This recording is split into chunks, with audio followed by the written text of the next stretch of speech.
Anyway, before we move on to the Fox Business Report, the way the game times layout is if LSU wins this evening, what you're likely looking at for tomorrow is about a 3:30 start uh, against the winner of Ole Miss and Arkansas. So you win that game. Yeah, roughly a 3:30 start for that one. So beat Texas A&M, move on to play the winner of Ole Miss and Arkansas. And then if you win that game, you'll be in the championship game versus either Vanderbilt or Tennessee. The way this is playing out right now, the way the new format of the SEC tournament works, the way it lays out, um, if you're a top 4 seed, you are set to play just like you would a regular conference weekend with either a Thursday, Saturday, Sunday, or a Friday, Saturday, Sunday, depending on what side of the bracket you're on. The way the bracket is set up, it is not favorable to those who started back on Tuesday. Now, that being said, Texas A&M started back on Tuesday, but Texas A&M has burned through a lot of pitching, so we'll see how it sets up. I mean, it's the way it's the top 4 seeds do not have to burn through a whole lot of arms to get where they need to go. Beyond that, the next 4 seeds obviously add one more day to it, and then beyond that, the first 8 have a rougher path as they've got to get through so many games. Okay, coming up at 6:20 at Talk 107.3 FM WBRP. We're going to take a quick break. When we come back. Let's talk about the either the opening of hurricane season or possibly coastal Louisiana. We'll dive into both of those next.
All right, top story in traffic right now is that we should start to see some we are seeing a lot of clearing right now on I-12 westbound as you approach the 10-12 merge. There was an earlier stalled 18-wheeler just past College Drive. Now the 18-wheeler has been moved off the road and things are starting to pick back up again.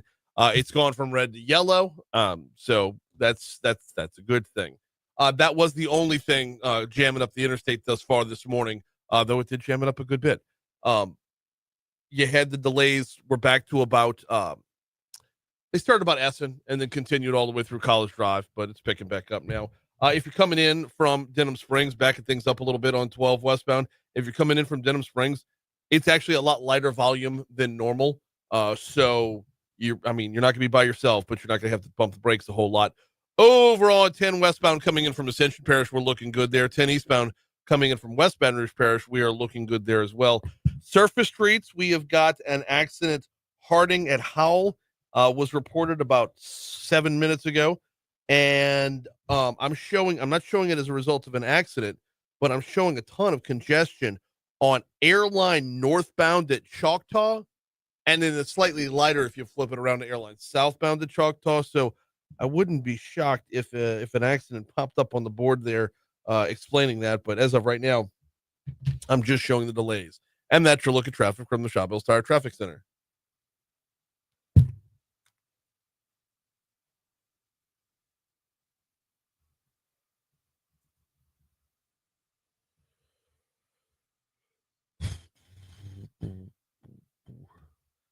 .625 Talk 107.3 FM WBRP Mornings with Brian Haldane rolling right along. Before we get too far into the segment, I want to remind you about PF Chang's. If you have not yet swung by to take advantage of the new specials, you absolutely need to. I'm hooked on the black pepper chicken. I mean, that's not to say I might not go back to the Mongolian beef from time to time or the sesame beef from time to time, but the black pepper chicken is just the flavor that just pops. It's not going to be it's black pepper, so it's not going to be overbearing with spice, but you're going to know it's there. Let's be very, very clear. You are going to know it's there. Everybody in the family has a great time every time we go. You've got that upscale atmosphere. You've got the top-notch service. You've got the Great Wall of chocolate on the dessert menu. There are chocolate cakes, and then there's chocolate cake. And this is a bad mamma jammer. Check them out in Town Center off Corporate Boulevard. Look for the giant golden horse. It's PF Chang's. The National Oceanographic and Atmospheric Administration formally laid out their prediction yesterday. And here it is from their press release. Forecasters with NOAA's National Weather Service predict above normal hurricane activity in the Atlantic Basin this year. Of course, it's a friendly reminder. They predicted above normal activity last year, and they got above normal activity last year. NOAA's outlook for the 2025 Atlantic hurricane season, which starts on June 1, runs through November 30th, predicts a 30% chance of a near normal season, a 60% chance of an above normal season, and a 10% chance of a below normal season. So basically they're saying we think it's going to be busy, but we kind of want to hedge. The agency is forecasting a range of 13 to 19 total named storms, which would be you get above 39 miles per hour, 35 miles per hour for a tropical storm. Of those, 6 to 10 are forecast to become hurricanes. That's when you get 75 miles an hour or more. 3 to 5 major hurricanes, meaning a Cat 3, 4, or 5. So wind's got to be up above 110. And NOAA is 70% confident in those ranges.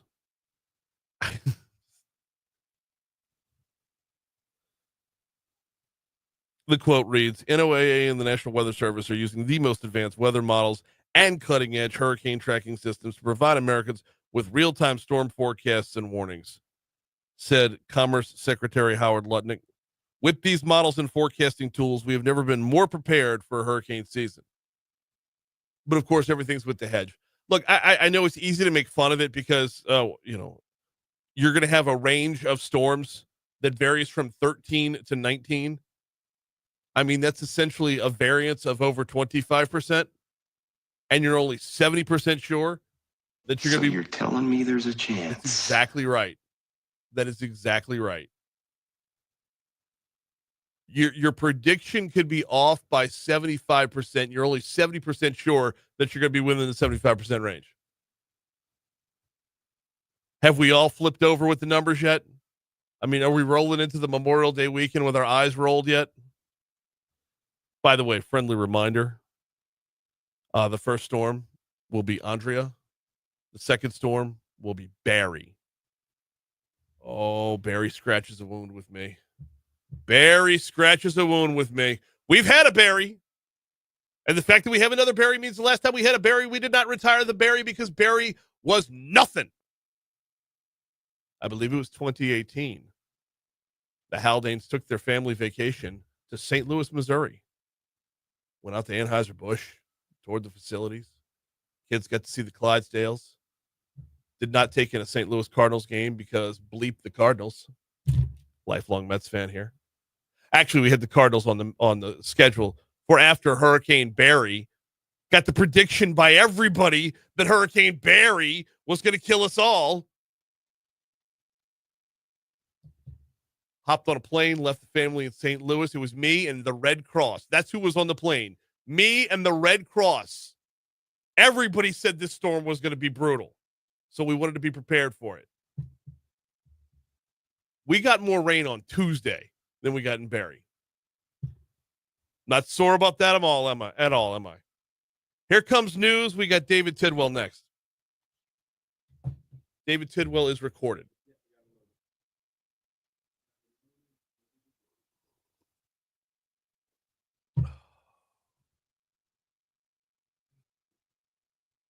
I should have brought Taylor down for that. For the Barry thing. He was my producer at the time. It was for nothing. It was we like before it made landfall, we started calling it Thunderstorm Barry. It was such a nothing. Oh man.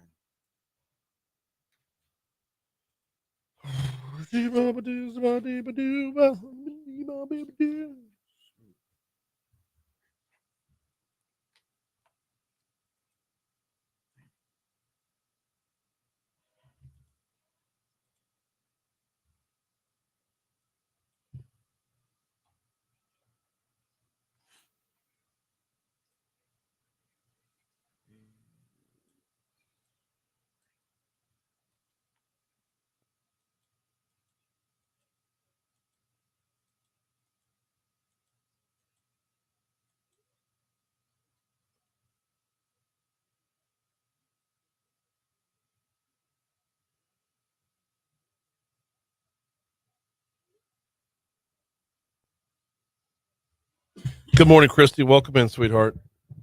Last day of school.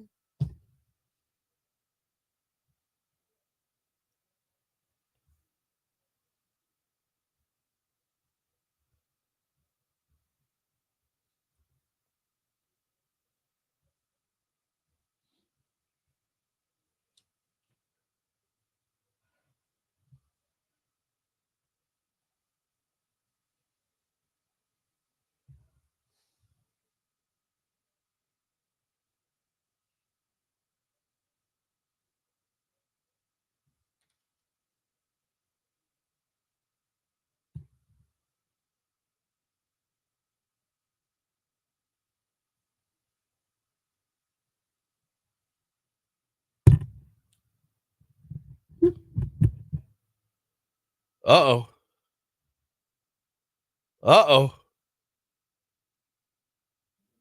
Wednesday, June 4th. Well, it won't play back until Thursday, June 5th. The hotline becomes the interviewinator.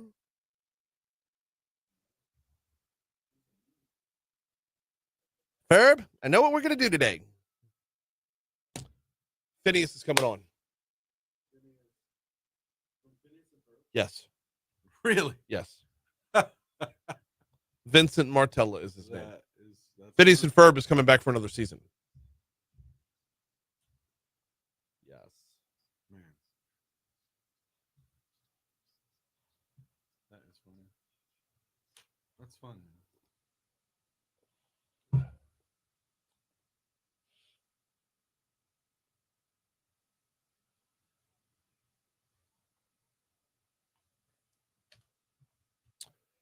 Boom, boom, boom, boom, boom.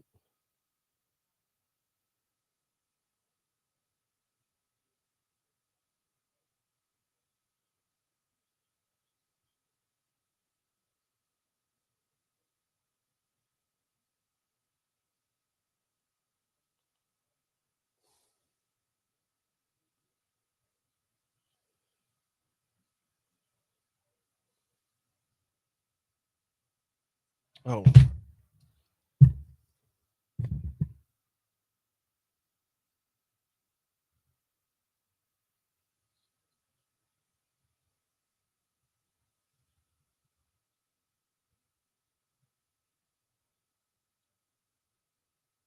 Vinny.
Boom, boom, boom, boom.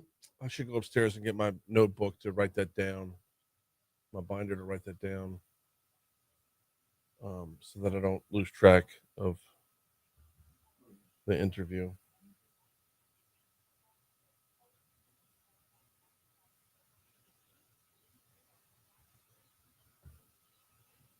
There's 104 days.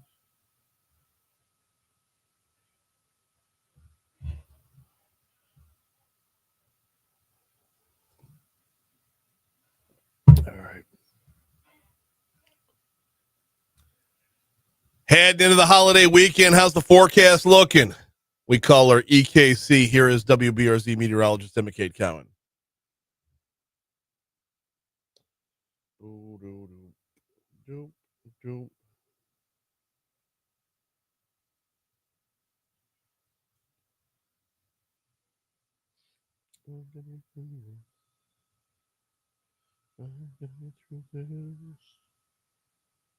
Oh, David's recorded. I can go upstairs.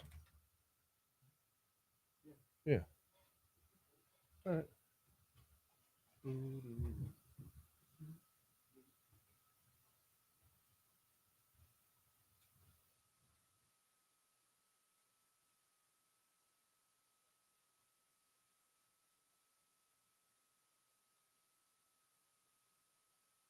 We are way overdue for a farm bill. What's the holdup here? Well, a number of the steps along the way are creating a greater holdup, and we've got a guy who actually testified in front of the U.S. House Committee on Agriculture to talk about this. He's the president and CEO of Hope Ministries, David Tidwell. Welcome to Talk 107.3. How are you, man? Thank you. I'm fine. Thank you. There's been a number of extensions on the previous farm bill, but we don't have a new farm bill, and we're living on borrowed time right now. You've actually testified in front of Congress about one particular aspect of the farm bill. Let's dive in. What was the nature of your testimony? What was it about? So the farm bill will expire at the end of September this year, 2025. Mhm. Without a new farm bill, there's a great possibility that SNAP benefits could cease. Right. Along with that could be the employment training side as well, which would be very devastating to all parts of our country. Oh, at a time where here in Louisiana, we're looking to refine the process to make it easier to actually make it less cumbersome to attain your SNAP benefits so that you can get back on the road to looking for work as well. The longer we go without it, the harder it's going to be for everybody out there. But let's talk about a little bit about the nature of your testimony and the back and forth with Congress. I think is probably what's going to fascinate me the most. Yeah. So I went and testified, to share about the importance of keeping the Farm Bill going, keeping the employment and training part alive and well, because it does serve a lot of people, and it really makes a difference in helping people not only get employed but get the skills that they need, and helps them get off of benefits. Right. And during the testimony, there's a lot of partisan divide there. Yeah. And there's some strong beliefs on both sides of the aisle if they want to keep the work requirements or get rid of the work requirements for SNAP ENT. The the nature of the questions you got. I mean, I know we get to kind of tell the story you told, but the nature of your questions you got, did it feel like the Ag Committee even had a grasp of what the actual application of the program is? I think overall, yes. Okay. I think where the divide comes in is mainly over work requirements. Louisiana is no longer on the waiver system. So if you are an able-bodied adult without dependents, you are required to look for work to keep your benefits. Right. Not everyone feels that is something that should be required. Looking for work shouldn't be required? There were members there that strongly felt you should not be required to look for work. I mean, Hope Ministries, this is what y'all do. Y'all help people along the way with this to get them, self-sufficient, back on their feet, Yes. and living their own fruitful and productive lives. Right. Wouldn't that stand in the way of this? Well, we serve ABODs and non-ABODs. So not everybody we serve is required to look for work. Okay. So some of them are voluntary. Right. But having those work requirements, we have not seen a decrease in participation. In fact, we've seen an uptick. Are the two just so disjointed that they don't go together? I mean, are we trying to put two things together that don't belong together? Well, I mean, we serve them the same way, right? Whether you're an ABOD or not. That's simply a requirement that if you are able to work, then the work requirement wants you to go look for work or participate in certain programs. The services are identical. Yeah. I know here in Louisiana, we're working on the One Door program, which, yes. Quick side note here, your takeaway on One Door, good idea, bad idea, in the right direction? The faster they can implement One Door, the better. Because clients, if they have to go to 2, 3, 4 interviews, giving the same information 2, 3, 4 times, they drop. Yeah. Yeah. Because eventually you give up if you're given interviews, not for jobs, but interviews for your benefits, right? Correct. Yeah. Let's get back to the nature of your testimony there. What was the general message you were able to get across? I was able to share the importance, number one, to keep SNAP benefits intact. Okay. If SNAP benefits go away, there's going to be a lot of folks that are going to be struggling to find food. And in certain parts of our city, food deserts is not just a thing we talk about, but it is a very, very much a reality. Right. So if SNAP benefits go away, a lot of people are in trouble. Coupled with food stamps or SNAP benefits, the ENT portion of that really makes a difference. So keeping both of those, benefits intact, that's going to help the most people get off of benefits. Which should be the long-term goal.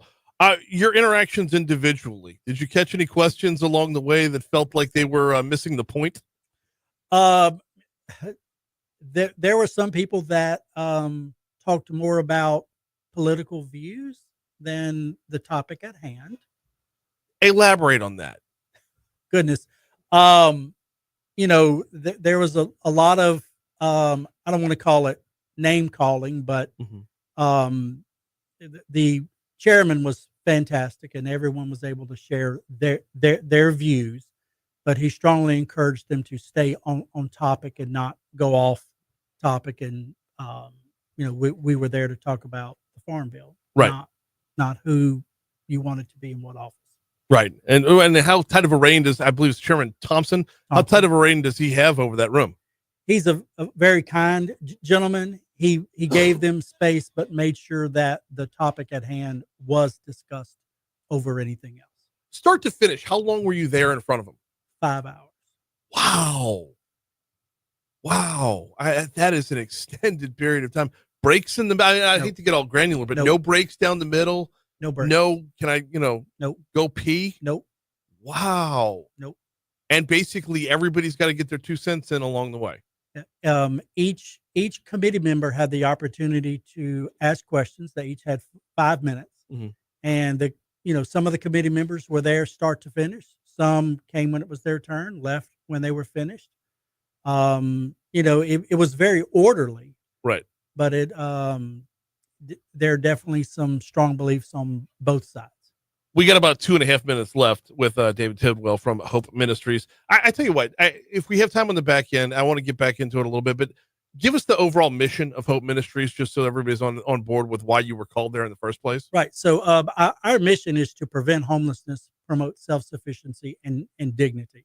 We operate two main programs. One is a client choice food pantry, where our clients are able to shop for their food in a grocery store type setting. And then we operate the way to work division, which is our workforce division, where we help individuals get the skills and training they need to get a living wage job. We want to steer them more in the direction of a career instead of just a right now job. And then once we get them the skills they need, help them get employed, and then help them stay employed. The impacts, and we can get back to this, the impacts of SNAP and ENT with when they go, if they were to go away, if the farm bill does not make it across the finish line, if they were to go away, what would be the real life, real world impacts like here in Baton Rouge? Well, and I can't ever imagine them not passing something that's going to keep SNAP benefits intact. If SNAP benefits were to completely go away, that would be for the whole nation. That's going to cause a major issue. So, yes, SNAP benefits do need to stay in place. We also need the ENT part of that to stay in place as well, because that helps people get the skills they need to get a good job, to make a good wage, so they don't need SNAP anymore. Are we seeing progress on the front of those who utilize the SNAP benefits do get back on their feet? Absolutely. I see it every day. Every day. Isn't that the important part? The untold story on the back end is it's not it's the difference between a hand up and a handout. Yeah. I mean, I've got a gentleman that just graduated from truck driving school in the past few weeks that went from a low paying job to a very high paying job. If it wasn't for SNAP ENT's assistance to pay for that tuition, this would not be happening. He'll lose his benefits. It's great. We are out of time for this segment, but I'm not done with this conversation. Can I get you back on as the farm bill continues to progress or stall, God forbid? But let's hope it goes through. Absolutely. He's David Tidwell with Hope Ministries. I appreciate a couple minutes.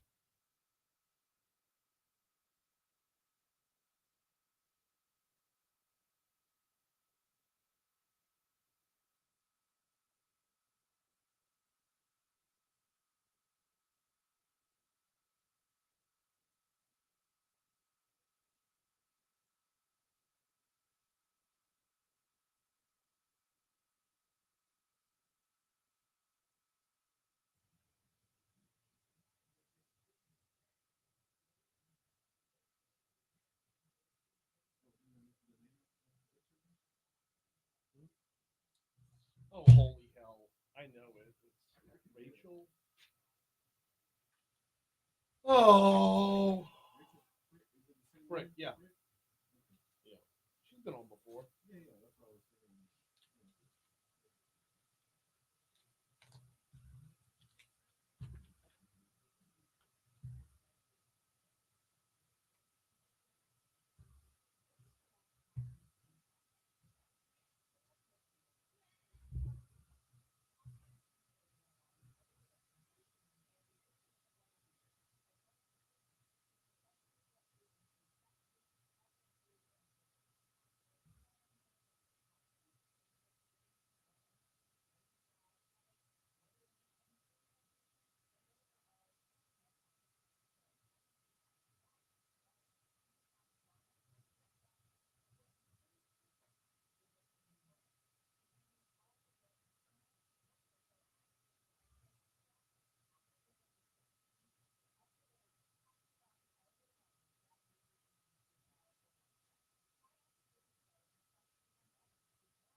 Yeah, come back to me. We don't need.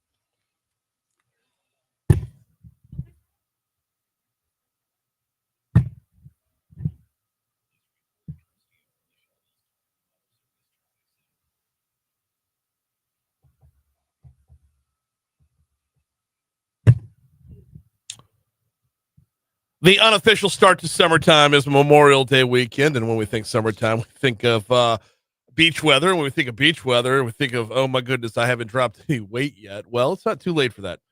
Joining us today from Lake Urgent Care is Rachel Frick. She's the Vice President of Marketing and Patient Engagement over at Lake Urgent Care.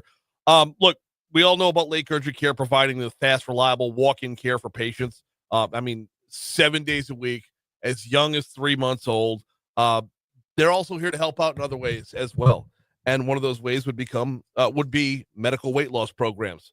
They offer a number of convenient at-home treatment options, including the famous semaglutide, tirzepatide that's all over the place right now. Rachel, welcome back to Talk 107.3. How are you? Hey, I'm great. Good morning, Brian. Thank you for having me back. No, of course. Love having y'all on, bringing us up to speed on a number of different things that kind of seem to be in the headlines a lot. Let's dive in here. Y'all are now offering the at-home weight loss treatments using semaglutide and tirzepatide.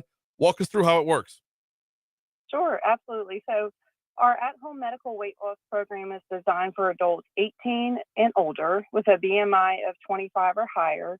We use weight loss medications, semaglutide and tirzepatide, like you mentioned, which many people recognize as the active ingredients in Ozempic and Mounjaro. After an initial evaluation at home, one of our participating clinics, patients really only need to come in once a month. But that doesn't mean, Brian, that we're not there for you every step of the way. So you may not be due to come in for 3 weeks, but you can call us anytime. You can come in for a visit. So that doesn't mean we're not there for you prior to that monthly check-in. Well, no, there for you is, it's what y'all pride yourselves on. So, that's you combine,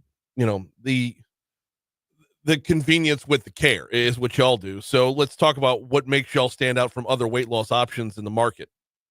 Absolutely. So what really sets our program apart is the combination of medical supervision and at-home convenience. So we're not a one-size-fits-all fad diet solution. Patients receive 4 refrigerated injections each month through a trusted pharmacy in Baton Rouge, either picked up or delivered to their door. And with just 1 monthly visit and lab work every 3 months, it's designed to fit into real life. This is weight loss care that prioritizes you, your time, and your health, exactly what our urgent care starts with you message is all about. Okay. I'm gonna push back on that because I think urgent care starts with y'all. Look, as personally, self-injection probably isn't my bag. I trust the urgent care starts with y'all walking us through this, right? Absolutely. Yeah. Thank you. It can be very intimidating, but we make sure every patient feels confident and prepared. So during the first visit, we walk through everything together and provide easy to follow instructions that include a video. Our team is also available to answer questions anytime between visits. You're never on your own, we promise. Awesome stuff. Yeah, that's just how y'all roll everywhere. Why would it be any different with this? Thank you. Yeah. Let's shift from there, from the injections over to the monitoring process. How do y'all monitor your patient's health while they're going through the process at home? Great question, Brian. So safety is always our top priority. Every 3 months, patients complete lab work so we can keep track of key health markers like blood sugar levels, kidney functions, and more. The ongoing monitoring ensures that we're not just helping patients lose weight, we're helping them improve their health from the inside out. But we want to say another easy step is not only do we want you to come back in the clinic once a month, you actually have the option to check in with us once a month through a telemedicine visit as well. Okay, so it kind of doubles it up. The video check-in just to make sure everything's, on par, and then the physical check-in to confirm that confirm what we learned via the video. That's it. This sounds like this is like really the next step. It's not just support and care, but it's a little bit innovative as well. And the support theme, that feels like support's the big theme here. Yes, it will always be about the support. What we really pride ourselves on, again, is putting the patient first. Is safety is number one. Unfortunately, there's patients out there that may have certain reactions and they're just not a good fit. And we're going to be honest about that. But our team is here every step of the way, from monthly in-person consultations to answering questions in between. Like we mentioned, we don't just hand over medication and say good luck. We provide expert medical oversight, encouragement, and adjustments when needed. It's personalized care with real accountability, which makes a big difference. We're talking with Rachel Frick, the Vice President of Marketing and Patient Engagement over at Lake Urgent Care, diving into the tirzepatide and semaglutide world. Weight loss, it's about so much more than just weight loss, though, y'all, because weight loss is tied to so many other aspects of your overall health. So what do people need to know to qualify for the or do they need to qualify for the program?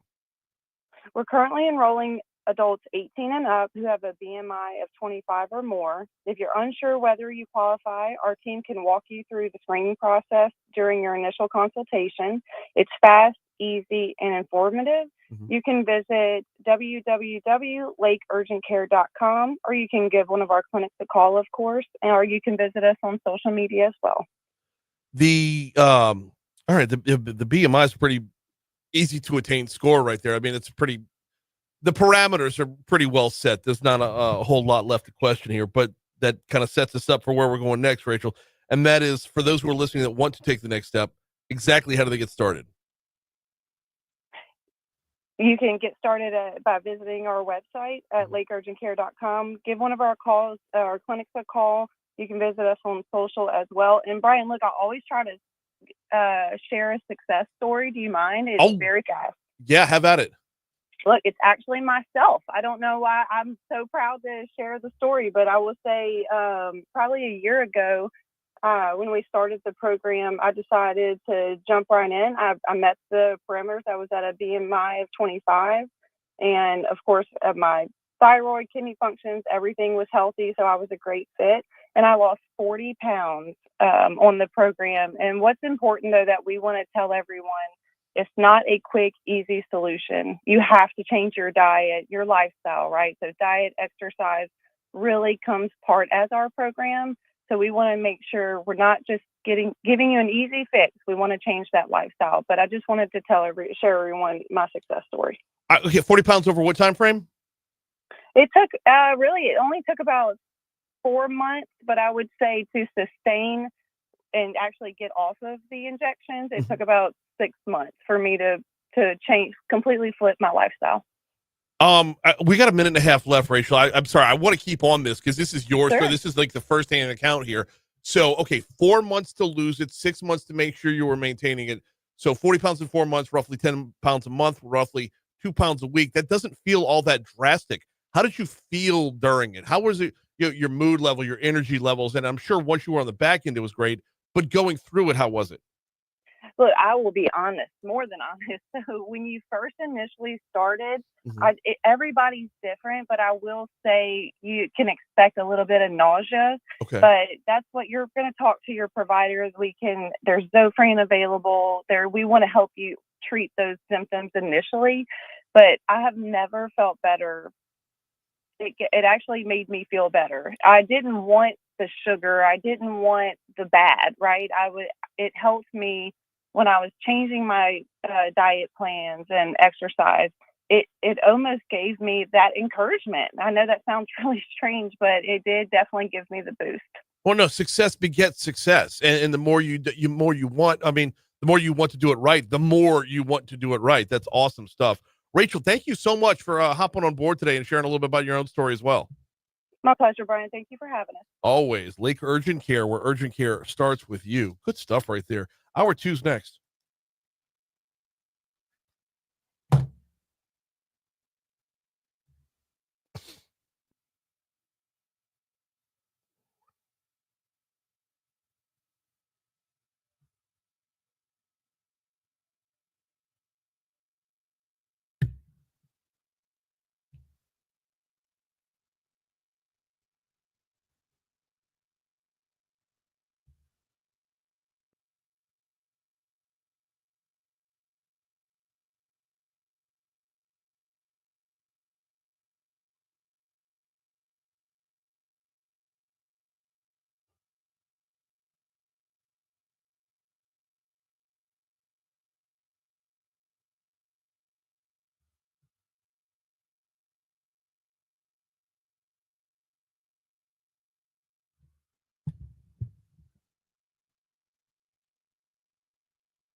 Okay. Facebook stalking. She wasn't fat before, but it's like in her face, it's a significant difference. She looks like Julia Letlow. Yeah.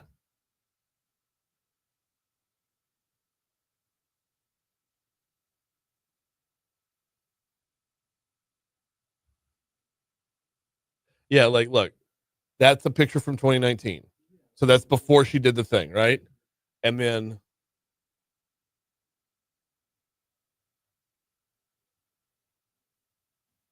this is from, I guess, last weekend with a high school graduation.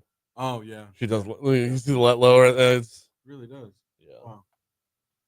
But you can see like significant difference. Oh yeah. All right.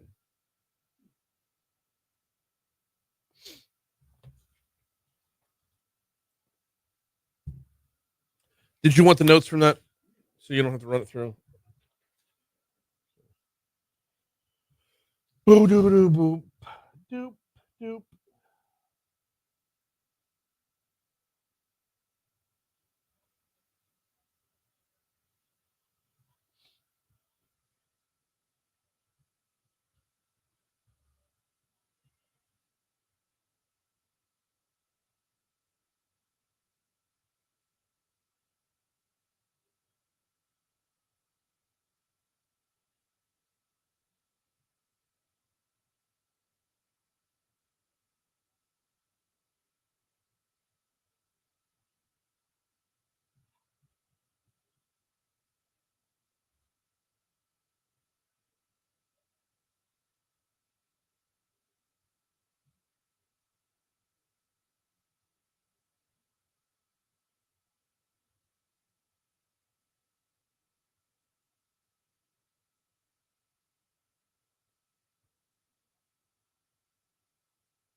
Do do do do do.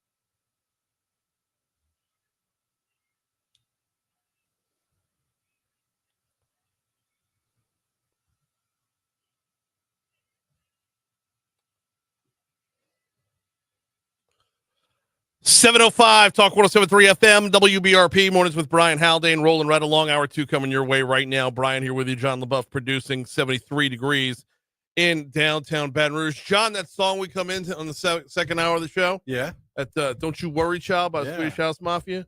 You know that song is for one person every single morning. Come on. One person in the audience every morning. Who's that? That would be my daughter Abigail. Oh man. Sweet Abby. Awesome, man.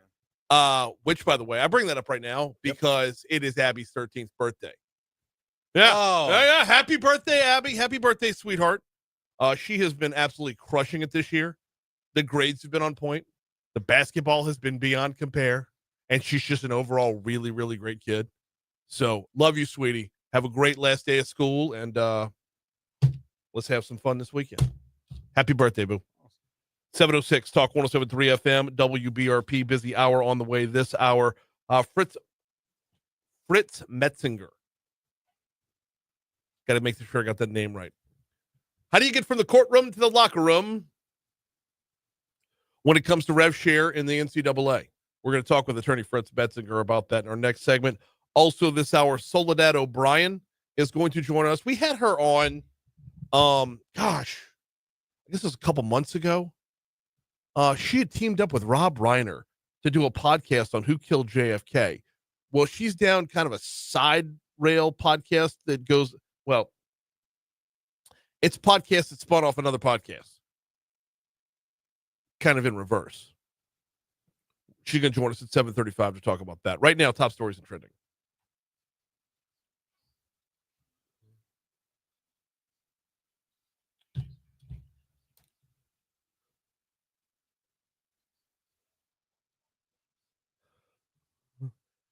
Number 5. Before we get to our top stories and trending, you know what? What? I'm not going to be on the air tomorrow. Tomorrow's Saturday. Oh, right. Yeah. Yeah. So I don't get to wish my son a happy birthday. Oh, wow. I know. We go back to back in the Haldane house. All right. Yeah. That's on me. I wasn't even thinking today's Friday. Duh. Normally we would go back to back. So happy birthday to James. No one's getting slighted here. That's on me. I was like, all right, today's Abby's birthday. Tomorrow's James's birthday. But I wasn't thinking we're not on the air tomorrow. So James is moving from 3rd grade to 4th grade. He's heading into the summertime with, I'm sure, a billion different Legos to build. He is an absolute joy to be parenting. He's such a good kid. So happy birthday, James, a day early. All right, now. Number 5. Louisiana State Police arrested a third person accused of helping an escaped Orleans Parish Jail inmate. Connie Whedon was arrested for being an accessory after the fact after investigators determined she provided cash to Jermaine Donald through a cell phone app. Whedon was in contact with Donald before and after the escape. Donald is one of 5 who remains at large. Number 4. Give me one quick second here.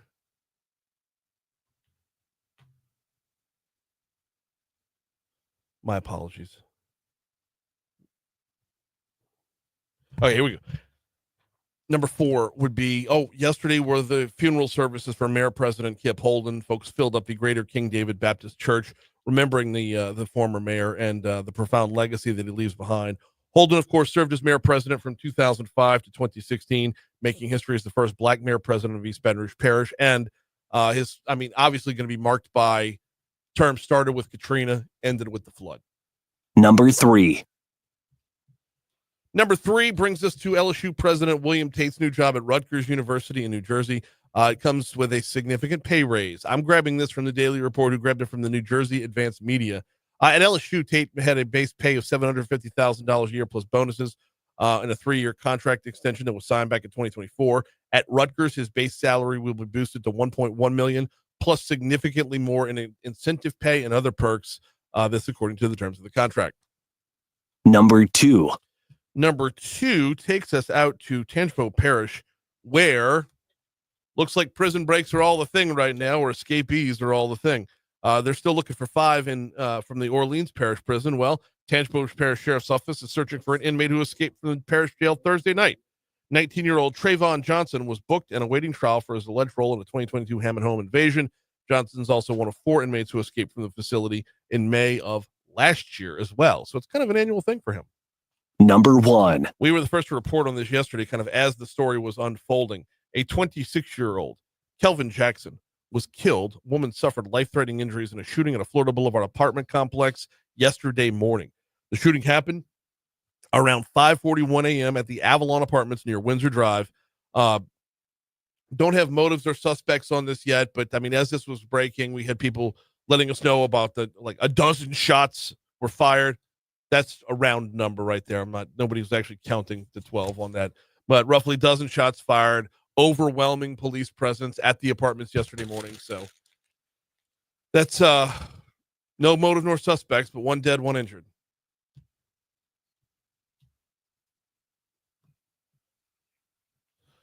All right, so yeah, we got. I've covered both kids. There's no other birthdays until mid-June, when it's my wife's birthday. So happy birthday, Abby. Happy birthday, James. No radio tomorrow for me. Yeah, so yeah. I can't believe I botched that. Made up for it, but I can't believe I'm not thinking of what day it is. So Right. No, and to be honest, yesterday I was completely confused when you said, "Oh, tomorrow's Foodie Friday." It's like, wait, I we're know. already there. I know We're here. that's where we're at It's now. insane. I know. Oh man. Hey, speaking of apologies, Brian, Jake Tappers. See how Jake Tapper's book tour has quickly turned into an apology tour. As well, it should. Yeah, You can't be complicit and then profit off it, right? That's exactly right. Right. You can't sit there and Yes. tell America and the world, President Biden's fine, President Biden's fine, President Biden's fine, and then put out a book that says, y'all wouldn't believe what they covered up. You call your book Original Sin. Like, you can't do both things. That doesn't work. Yeah, being extremely hard on skeptical reporters when they would call out his cognitive decline, and now to come out and say, well, like you said. Yeah. Oh, man. In other news, President Donald Trump is seeing a sharp rise in support from Hispanic voters, according to new polling. So I don't have the internals on the polling yet. Yeah. I know that the numbers are like significant and beyond margin of error type numbers. It's like a 15% jump, or 19% jump. Yeah. Wow. Yeah. Whew. Oh, man, this is funny. Disney CEO Bob Iger and other executives have reportedly asked the co-hosts of The View to turn down their heated political rhetoric. Good luck with that, Bob. It's just I tell you what, you walk in and tell a panel of 4 or 5 women they need to calm down. Yeah. Ever told a woman to calm down? Right, exactly. Does that work? Does that ever go to plan? That's right. You need to calm down. Oh, by the way, Bob, be ready to be called a misogynist by everybody. Oh, absolutely. You as a man going to mansplain to women that they know their place? Mm. That's exactly how this is going to go, by the way. Yeah. That is exactly how this is going to go. Oh yeah. There's no happy ending to this. This is not. You'd be better off cleaning his slate, launching the View 2.0 with a whole new panel. There you go. Yeah, because this I don't see how this is going to go over No. at all. But you're right. Yeah, you go in there, Bob. You tell him. Yeah. You as a Yeah. man in 2025. Go in there. Good luck with that. Oof. 713 Talk 107.3 FM WBRP. We do have to break real quick, but I need one more moment of personal privilege, as if the birthdays aren't enough. I need to give a quick shout out, unpaid endorsement, to Chris at Fast Track Towing. Had a blowout yesterday leaving the gym. Well, I don't know when the blowout actually happened. I go to leave the YMCA, the new AC Lewis YMCA over there on Foster. Got a chunk, like a little flap on the outside wall of the tire. Oh man. Yeah, so I need to get it towed over to get a new tire and whatnot. And that's always, we get the roadside assistance and all that good stuff. And I don't have a spare in my car. I didn't have a spare in the car. So yeah, bought a used car, bought a 17-year-old car. It's just, and I haven't thought about getting a spare since then. I will now, obviously. But you hop on the app and you get, your insurance sends you all the information about, expect a 90 to 120 minute wait for the roadside assistance. And I'm like, there's no way that's accurate. So they included a little phone number if I wanted to follow up, or if I wanted to leave my keys in the car so that they could tow it without me there. If I wanted to leave my keys and catch a ride, I'm like, nah, boss, this is Baton Rouge. So I called the phone number and got a hold of Chris. He's like, "Where are you at?"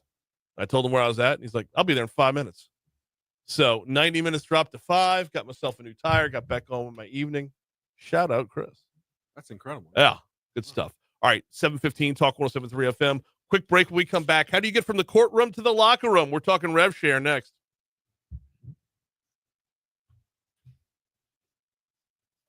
Yeah, man, that's sucks you had a blowout, but it's great that you were able to get help that fast.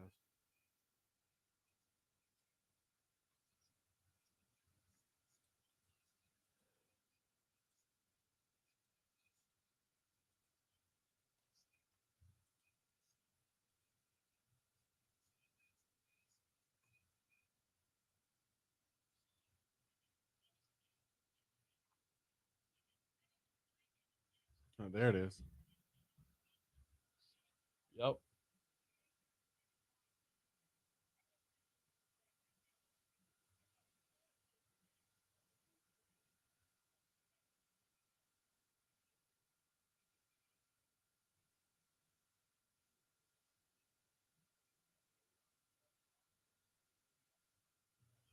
Yeah.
7:18, Talk 107.3 FM, WBRP, mornings with Brian Haldane, rolling right along. All right, so we're expecting a ruling on rev share in the NCAA. How would this affect the power conferences? How would it affect the group of four as well? There's a lot to unpack from this, a lot to break down. Want to bring on attorney Fritz Metzinger. How are you, sir? I'm doing well, Brian. Thanks for having me. No, glad to have you on here. How much can we unpack before the decision comes down, and how much do we have to wait around? No, so I think we can talk in pretty good detail about the decision. So we're expecting a decision soon here. The judge is technically not under a timeline. Federal judges can usually do what they want. But the reality is that schools in the Power Four have been anticipating this settlement being approved for about a year now, and that the next school year is right around the corner and officially starts July 1st. And I think the judge understands and everybody involved understands that this decision needs to happen pretty soon for it to have an effect. And so I would say don't be surprised if we get a Friday news dump later this afternoon before a holiday weekend. But I think what we can say is that the decision, and we can get into the finer details, but what it allows for the first time is for schools to pay, Power Four schools at least, to pay their student athletes above and beyond the cost of attendance. It allows them to share what we'll start off with at about 22.5 or $20-ish million of media ticket sponsorship revenue with their student athletes. And that's a separate thing from NIL, from collectives or third party businesses. It's schools like LSU putting money directly into the pockets of their athletes if they choose to do it. So It's kind of a seismic shift in the way things have been done for, the past 100+ years at the NCAA. And we're just have to see if this finally gets approved. Top to bottom, athletes will get paid here, but only a few sports actually make money. At a lot of schools, only the football program makes money. How is this going to map out to who gets paid what? That's a really interesting dynamic because the settlement, terms and what the NCAA and the players' attorneys agreed to, it doesn't really require schools to spend this money in any particular way. It doesn't require the schools to share this revenue at all. If the school wanted to say, you know what, we don't believe in this, we're not paying the athletes anything, they could do that. Now they would, with how competitive Power 4 athletic programs are, that's not going to happen in a practical sense. But theoretically, a Power 4 school could pay it all to, a blue chip quarterback, to pay that entire $20 million to him. They could decide to split it evenly among revenue and not. And, as you rightly pointed out, a few sports make the revenue. Most, especially those Olympic sports, don't.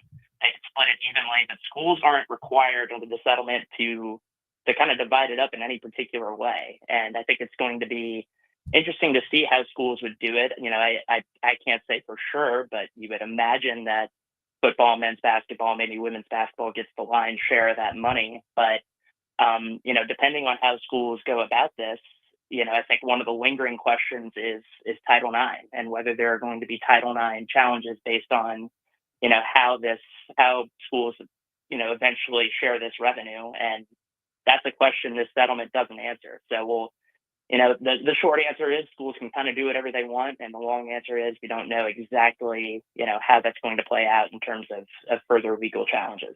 The Title IX question actually was my next question, because if you get paid based off what you earn, number one, the Olympic sports are going to suffer. And number two, the men's sports are going to succeed more than the women's sports are because they make more money.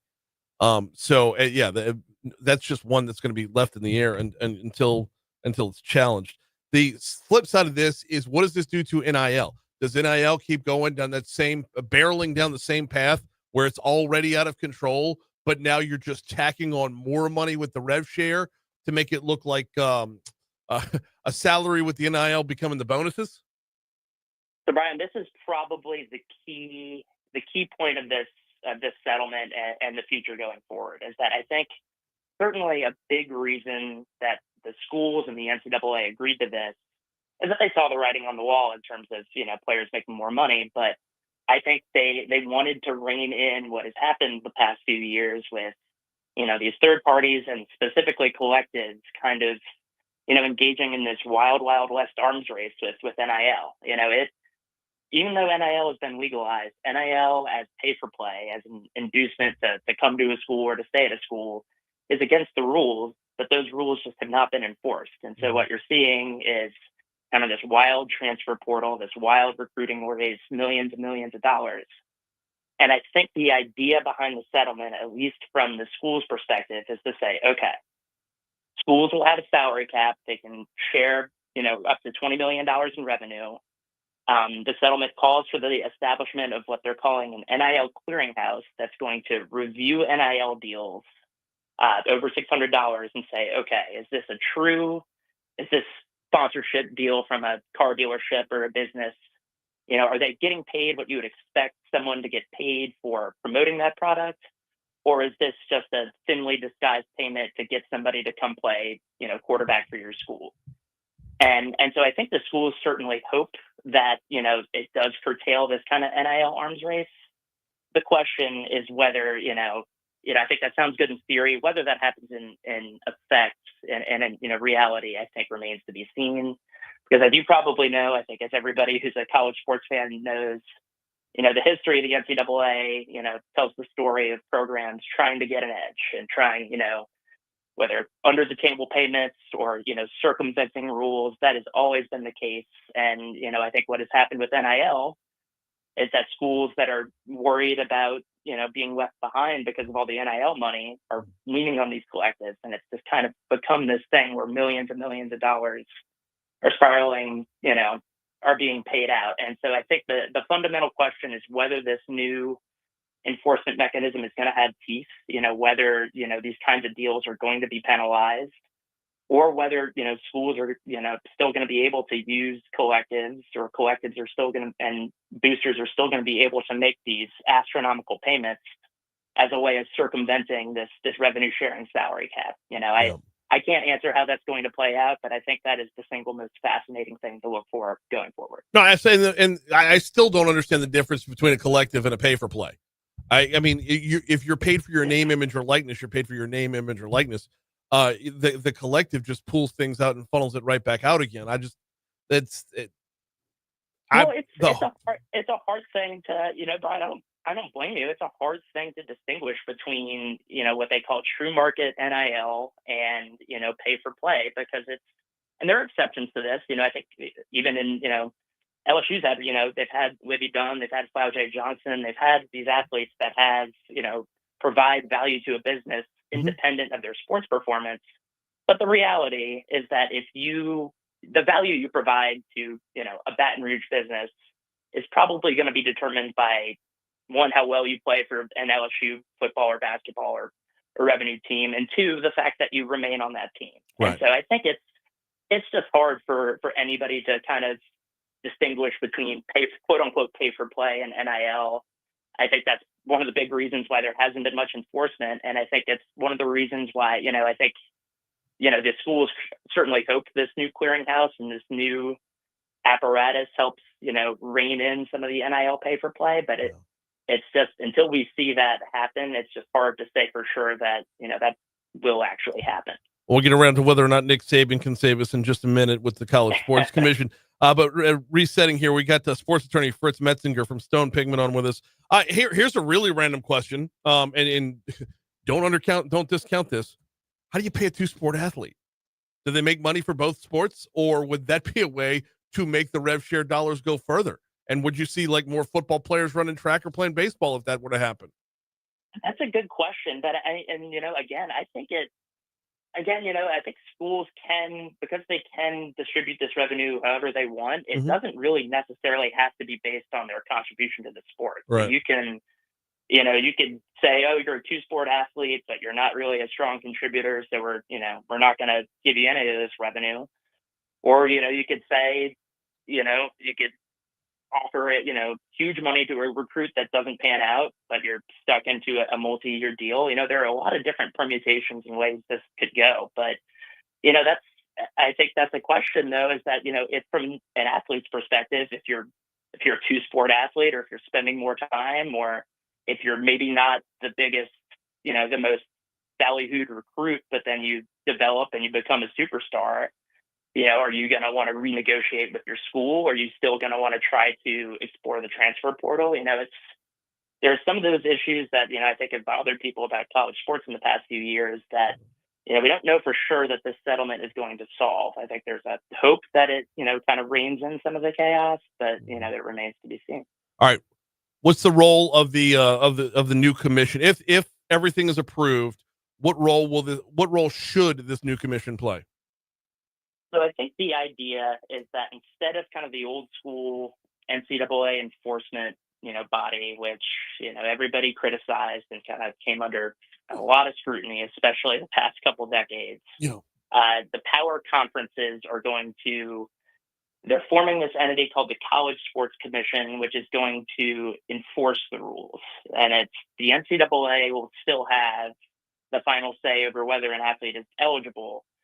But what this College Sports Commission is going to do is basically look to make sure that schools are, adhering to the salary cap, and, they're going to oversee this NIL clearinghouse and make sure that, collectives or anybody else isn't using NIL, as disguised pay-for-play payments to kind of go around or circumvent the salary cap. So that's, I think, the envisioned role. I think the interesting thing, and, I think it was Ross Ellinger who had a report earlier this week that, apparently the power conferences are trying to get the schools to agree to waive their right to sue the College Sports Commission once the settlement goes into effect, with the idea that, they'd be bound to arbitration. And if they don't agree to that, to waive that right, that they could be, at least this is what the power conferences are saying. They could be expelled from the conferences, or they just wouldn't be able to play other power conferences. And there are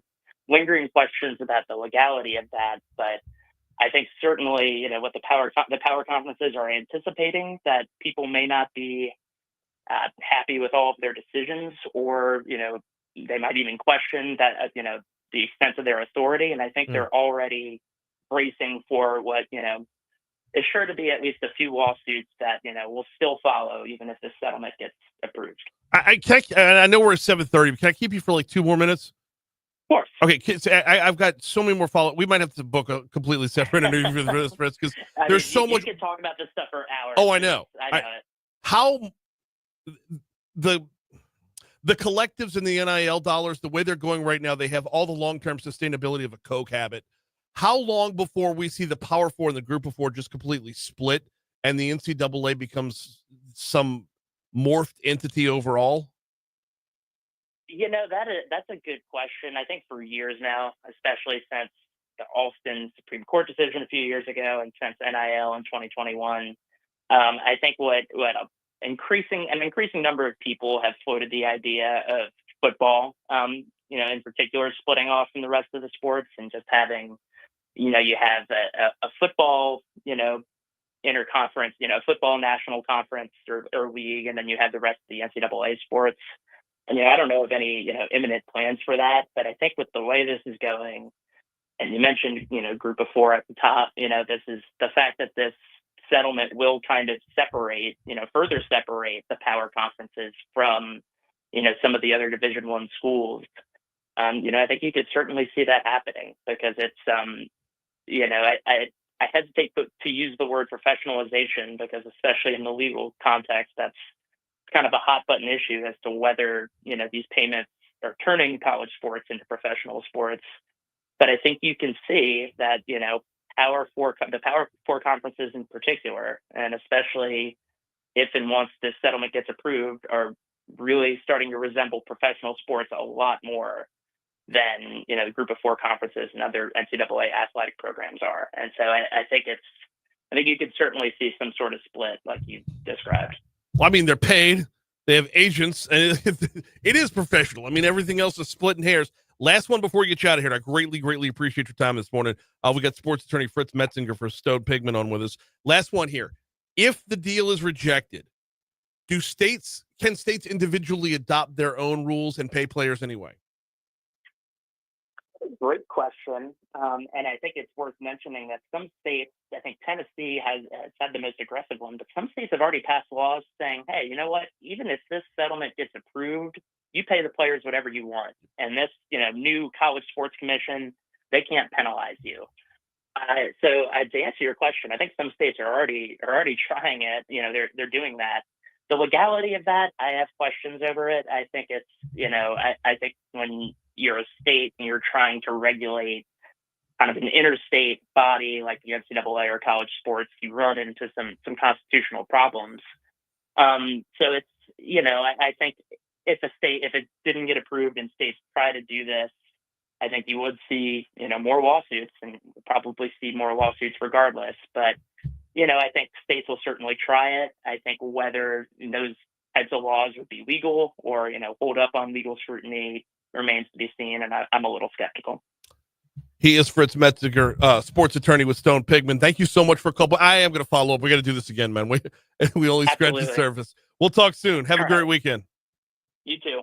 7:34 blew right past ABC News. Don't care. This is, this story right here is going to be the story of the next at least calendar year. It is going to morph the NCAA. It is going to change a lot of things. Hey, wait till a backup running back is making more than an accounting professor. Watch what happens to the overall university at that point. They're going to lose their minds. Mental. Local news, traffic, weather. Soledad O'Brien's next. Mental.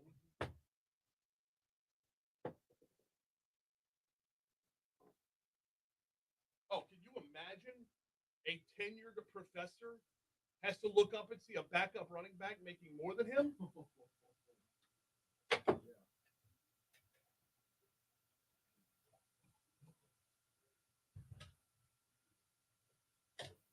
you're going to end up seeing is schools like LSU are going to cease to be universities.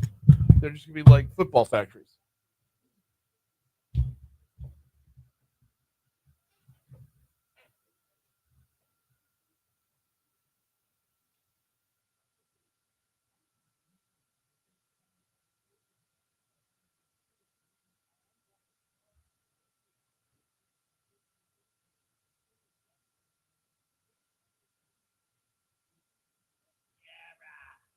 What up?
Hey, kill my mic for a second.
Time to get a look at your forecast. Here's WBRZ meteorologist Emma Kate Cowan.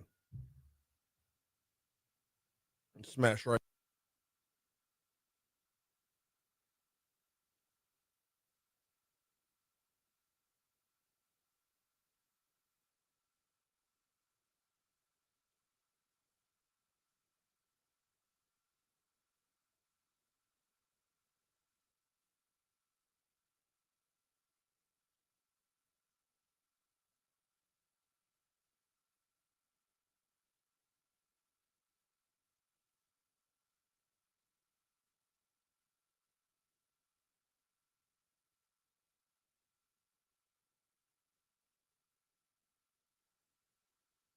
Last time we talked to Soledad O'Brien, she was looking for JFK's killer with Rob Reiner. We've got her back on a new mission now. Soledad O'Brien, welcome back to Talk 107.3. How are you? Thanks so much. I'm great. Thank you. And thanks for talking about our last podcast. This podcast as well, Murder on the Towpath, actually is very connected to that JFK podcast. Mary Myers, the woman who's the victim in this particular podcast, Murder on the Towpath, she was having an affair with JFK. And a lot of the craziness that unfolded in our JFK podcast is related to a lot of the craziness that unfolds in Murder on the Towpath as well. Did that podcast put you onto this one? Was this a dominoes falling scenario? It is, and it's actually how I got to meet Rob Reiner, because we were working on this podcast and he liked it so much that he said we should do this other podcast about JFK. So yeah, they were connected because the stories weirdly, involve JFK, and so they are connected. We're talking with Soledad O'Brien about the Murder on the Towpath podcast. So give us the lowdown. Tell us all about it. Absolutely. So the story involves what seems like a very simple murder case. A woman named Mary Myers is walking along a trail, a towpath in Georgetown. She's wealthy, she's white, and she's horribly murdered. And pretty quickly they set upon a guy, a young man who's 25 years old, kind of, I think, what we would consider to be a little bit of a drifter, black young man. Mm-hmm. And he is considered to be the killer of Mary Myers. And so we follow the case, which seems like it should be an open and shut case, but it turns out, for a host of things that unravel over the 8 episodes of this podcast, that you see that, in fact, Mary Myers' ex-husband was in the CIA. She was having an affair with JFK. JFK himself relied on her because she was also a pacifist as much as he was. This is in the era of the Cuban Missile Crisis and the Soviet Union feuding with the United States. And so what seems very simple at the get-go becomes pretty quickly pretty complicated. For example, early on, Mary's ex-husband and friends run and grab her diary first thing after she's murdered. That's weird. And then, of course, there's a woman named Debbie Roundtree. She's a civil rights attorney. Her own backstory is impossible, improbable in that era, which is 1964. And so she's the woman who comes in to defend Ray Crump, the 25-year-old man, against these charges that he is the killer. And so we kind of unwind this story that, honestly, to this day, 61 years later, is still unsolved. The crossover here, the Venn diagram, if you will, between the intrigue on the one side of her background versus you're also talking about, cracking open the civil rights era here. And we've seen other times where, African-Americans were falsely accused, just brazenly falsely accused because it was convenient. How much of this is playing one against the other? Yeah, I think that's exactly right. And I'll give you a good example that's kind of similar. At one point, Debbie, who's way outmatched in terms of lawyering in this case, because Black people are kind of relegated to the servicey type jobs in the courthouse, a lot of the elevator operators are Black women, right? They drive the elevators up and down. And it turns out, because the lawyers, the white lawyers in the case, don't think those people matter at all, they talk very openly about their strategy in front of the elevator operators, who then turn around and inform Debbie Roundtree about their strategy so that she is able to use that information, leverage that information in her own case. And on one hand, that's just crazy. But on the other hand, it's like really symbolic, I think, of that relationship and race relations in the United States at that time in the 1960s, where some people are just kind of invisible. Mm-hmm. And even though they're there, they don't count as being there. And the ways in which they tried to leverage power when they could get it, I think is fascinating. So yeah, for us, we love, of course, true crime like everybody and unfolding and unwinding a story. But I also love when you can undergird that with historical fact and information about somebody people are obsessed with, JFK and his story and what was happening in the White House and in Washington, D.C. at the time. Well, and we haven't even gotten to like the beat cops on this and the cases they put together. And you've got a real life crime scene and a real life victim. I mean, you step away from the other storylines and there is the homicide itself. Absolutely. And, at one point, Mary Myers is described as beautiful even in death. And we were so horrified by that. Again, it kind of gives you a sense of the time that someone would even sort of frame or picture something that way. But yeah, just the case itself is an interesting beat. It's actually why I love doing podcasts, because you get to sort of stop and jump out and then jump back in and have all these episodes that are long in which you can tell a story in a way that I like to tell stories that you honestly can't do in TV news, right? That's not a 4-minute story. And by the way, 4 minutes in TV news is a lifetime. That's all, It's not a minute 30 story. right. So being able to unwind a story, I think this was really suited to a podcast because it's such a compelling mystery. I hate to ask this because we are talking about a murder, but you sound like you're having fun where you're at now. Yeah, yes, I've always been lucky to get to enjoy the work that I do. And a lot of the work that I do, as you know, involves some tough stuff. So I never want to make that sound like I love covering disasters or I get joy out of watching them or I get joy out of watching people struggle. It's not that. I think I get joy out of the work and trying to help people understand issues.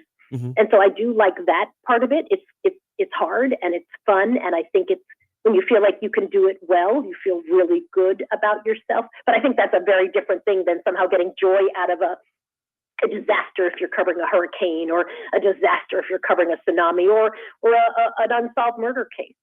Well, I mean, where I'm going with that, Soledad, and by the way, Soledad O'Brien is our guest. Where I'm going with that is you've always been, through HBO Real Sports, wherever else you've been along the way, you've been a storyteller at heart, and a storyteller's not happy unless they're telling a story.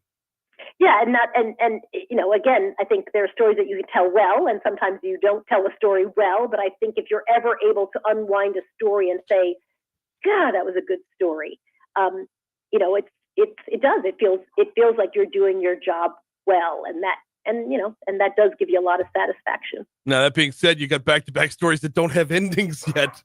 Where do you head next? Oh gosh, we are in the middle of so many projects. One of our docs won Best Director at Sundance this year, and that's going off to Netflix. It's called Perfect Neighbor, directed by Geeta Gandbir, and so we're excited about that. Another doc just qualified for, can you hear my dogs in the background? I do. Another doc just qualified for the Oscars, and that's called The Devil is Busy. So on those fronts, we're really excited with those projects too. We can get you back on to talk about those at a later time. When I was told you had a hard out, I had no idea it had guard dogs. She's Soledad. They're just badly behaved rescues, actually, but thank you. Thank you so much for a couple minutes. You bet. My pleasure. Take care. 747 Talk 107.3 FM, WBRP. If you missed the Who Killed JFK podcast with her and Rob Reiner, I recommend going back and checking it out. They did a phenomenal job. They didn't discover who killed JFK, but they do peel back a number of layers. This was as all the papers were first coming out and all that other good stuff. They were able to piece together a whole lot in a very short period of time, which was awesome. And this one, I haven't listened to it yet, but it sounds amazing. Of course, Soledad O'Brien, I mean, long time broadcasting career. She's done everything, from HBO Sports to CNN to NBC she's been everywhere. Broadcast journalist, executive producer, now doing the podcast thing. She's chasing after stories and telling those stories, and that's kind of awesome. All right, we got about 2 minutes till we have to break here. Before we take that break, I need to remind you about the folks at Landmark Bank. LandmarkBankLA.com is the website.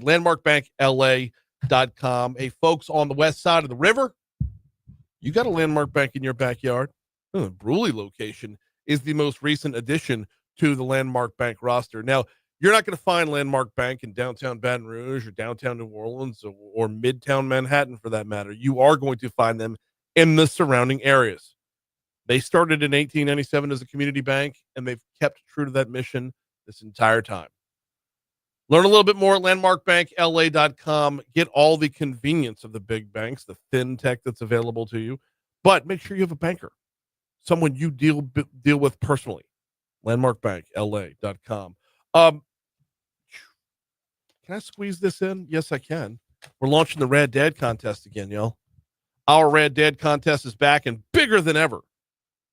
Roaming Shot Outdoors and Citizens Bank and Trust bring you Dad's favorite gifts ever. A green egg, thanks to Goodwood Hardware, a steak pack from Chris's Specialty Foods, Manly Soap from Hawk Soap, and a hunting class for 2 from Roaming Shot Outdoors.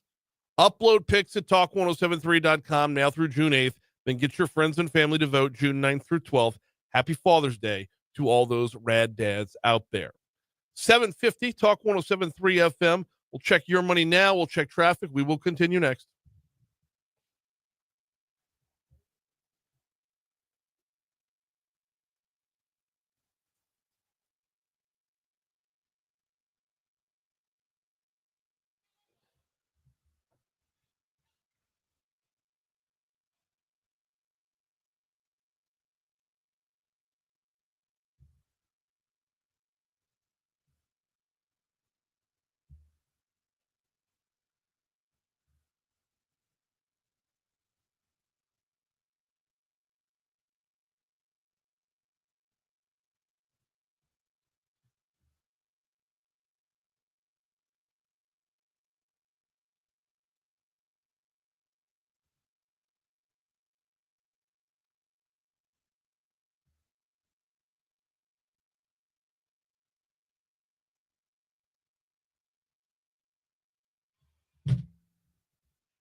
set up the table now when Paul comes in for Foodie Friday.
Close Monday. Okay.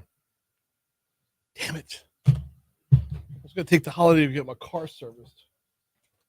But Vex is closed on Monday.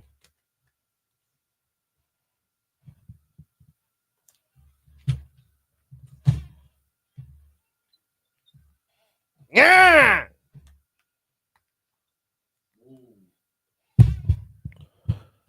7:55 Talk 107.3 FM WBRP mornings with Brian Haldane rolling right along. We're taking you into the Memorial Day weekend. Oh, hey, firing up the grill this weekend. I mean, that's a pretty common Memorial Day tradition. Firing up the old grill. Well, before you do so, lean ground beef, $3.99 a pound right now at Mathern's. Pork spare, I think is where I'm going. Pork spare ribs, $2.99 a pound at Mathern's. Seedless watermelons, $3.99 a piece. You get chicken wings, $2.99 a pound as well. I know all this because I'm looking at it on my Mathern's Rewards app right now. The app's good at all three locations. Downtown on 3rd Street, Nicholson Gateway Shopping Center, or on Highland, just west of Kenilworth. The old school Kenilworth Supermarket is back in the hands of the Mathern's. Now, download the app, hit the little barcode, let them scan the barcode when you check out. You're earning cash towards more groceries every time you shop with Mathern's. Now, if you're not firing up the grill, you might be hitting the road this weekend. Another very common Memorial Day practice. Travel is huge on Memorial Day. Don Redmond with AAA tells our news partners over Louisiana Radio Network more than 45 million Americans are going to be traveling domestically. We're expecting a record number of people. You have to go back to 2005 to see as many people traveling for the holidays. AAA says air travel had a slight 2% increase from last year. Redmond says the big uptick was in the cruise industry. People are really getting out to cruise, and especially when we look at AAA members from Louisiana. One of the favorite destinations is Alaska. So they'll fly out to the West Coast and catch one of those Alaskan cruises. That's very popular. Okay. I mean, I just associate the cruises with, like, leaving from New Orleans and doing the Caribbean and whatnot. Alaska is a completely different breed. Hey, okay. If you've ever done the Alaskan cruise, or okay, if you've done both and you could side by side comparison, hop on our Facebook Live, presented every day by Lake Urgent Care. Hop on our Facebook Live and give us the review here real quick. Because one sounds like, oh, that's beautiful. Oh, the sights you'll see. And the other sounds like they had a buffet and a water slide. Like, I'm not trying to demean. I'm not. But I want to know the difference between the two. By the way, back to Don Redmond, he says the vast majority of people will be traveling by car. Obviously, gas prices about 45 cents cheaper than they were last year. Redmond says, however, gas prices alone usually don't determine whether or not people are going to travel. But let's don't make any mistake about the idea that lower energy over the long run allows that family to have more disposable income. So they may travel further or stay longer. It could absolutely be a boon for the travel industry this summer. Now, down here in the South, AAA is projecting about 10 million travelers over the course of the weekend. I'm trying to determine if we're traveling or not. We got basketball this weekend. So, do you count that? Going to the game? I mean, we're not taking a Memorial Day vacation, but Traveling there will be cars. There will be cars on the road. We will be a car on the road. Right. Do we count? Tell you what else is going on this weekend is the Memorial Day sale over at Baton Rouge Mattress Outlet. Now I got to figure out when I'm getting over there too. Go see my boy Mitch over there off of Jefferson Highway. If you were a longtime customer of the Baton Rouge Mattress Outlet, and there are so many of us in Baton Rouge who are, and you're due up for a new mattress, they're no longer on Florida Boulevard. They're over there off of right across from Town Center, right next to Goodwood Hardware is where they're at. You get king mattress for the price of a queen. You get 24 months. No interest financing. There's all kinds of specials, all kinds of deals going on. If you check out their Facebook page, swing on by. Let Mitch know that I sent you in, if you wouldn't mind, to the Baton Rouge Mattress Outlet. I just as a shout out. That's all. Say, hey Mitch, Haldane said hello, and he'll say, "Giddy up." Hour 3 is next.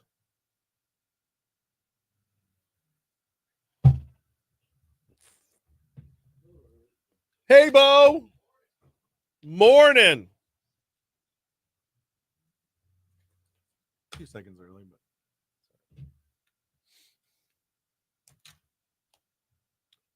but Musso's going to be on the phone because he's a lazy bum. It's like, if you want to come in, Cou-Yon's is the segment after you. He's like, I'll be on the phone. I'm like, Dick, you're still going to eat the Cou-Yon's.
Cou-Yon's Cajun barbecue.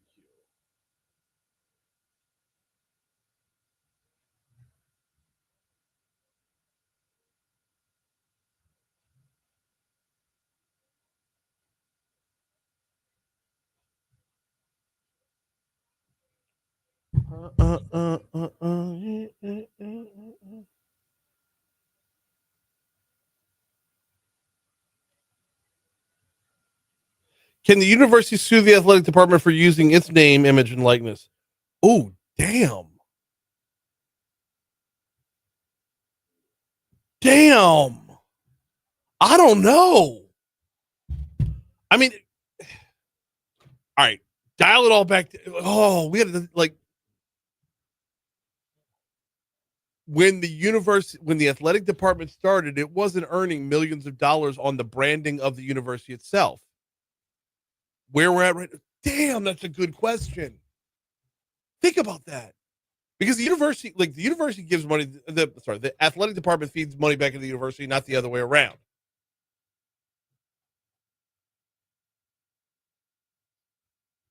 Bro, I don't know, man. That's Patrick, this is a great freaking question.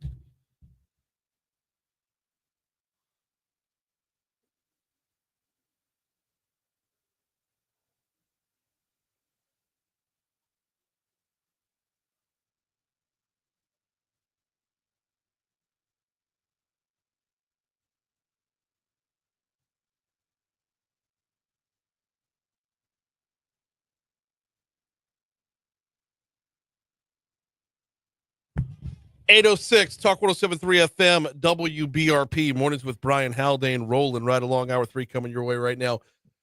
Brian here with you, John LaBeouf producing. We are starting off the third hour slightly warmer than we started off the second hour. We're back to 75. All right, so that's circle of life, Simba. We started the 6 o'clock hour 75. We dipped down to 73. Now we're back to 75. So, all right. Look how you heard the forecast right there. We might have the chance of some mid-afternoon showers today. Before rolling into the Memorial Day weekend. Memorial Day weekend, the unofficial start of summertime, which means grilling season, which means we've teamed up once again with the Louisiana Beef Industry Council to bring you Foodie Friday. We dive in every single week to a different part of the cow. This week, I think brisket's going to be in the house in just a little bit. We're going to talk about, look, it's not just about serving the great Cou-Yon's Cajun barbecue. It's not just about that, because that's for John and I to enjoy, but it's about the folks at Cou-Yon's kind of pulling back the curtain a little bit and helping all of us get better with our own grill game, with our own game in the kitchen, right? Some tips, some tricks, some hacks, if you will. So when you want to DIY your own brisket there, you can, you're not pulling off the bark comes out right. It's not dried out down the middle. So that's what we do here. We try to up our own individual game. All right, Foodie Friday coming up, bottom of the hour. Right now, this day in history.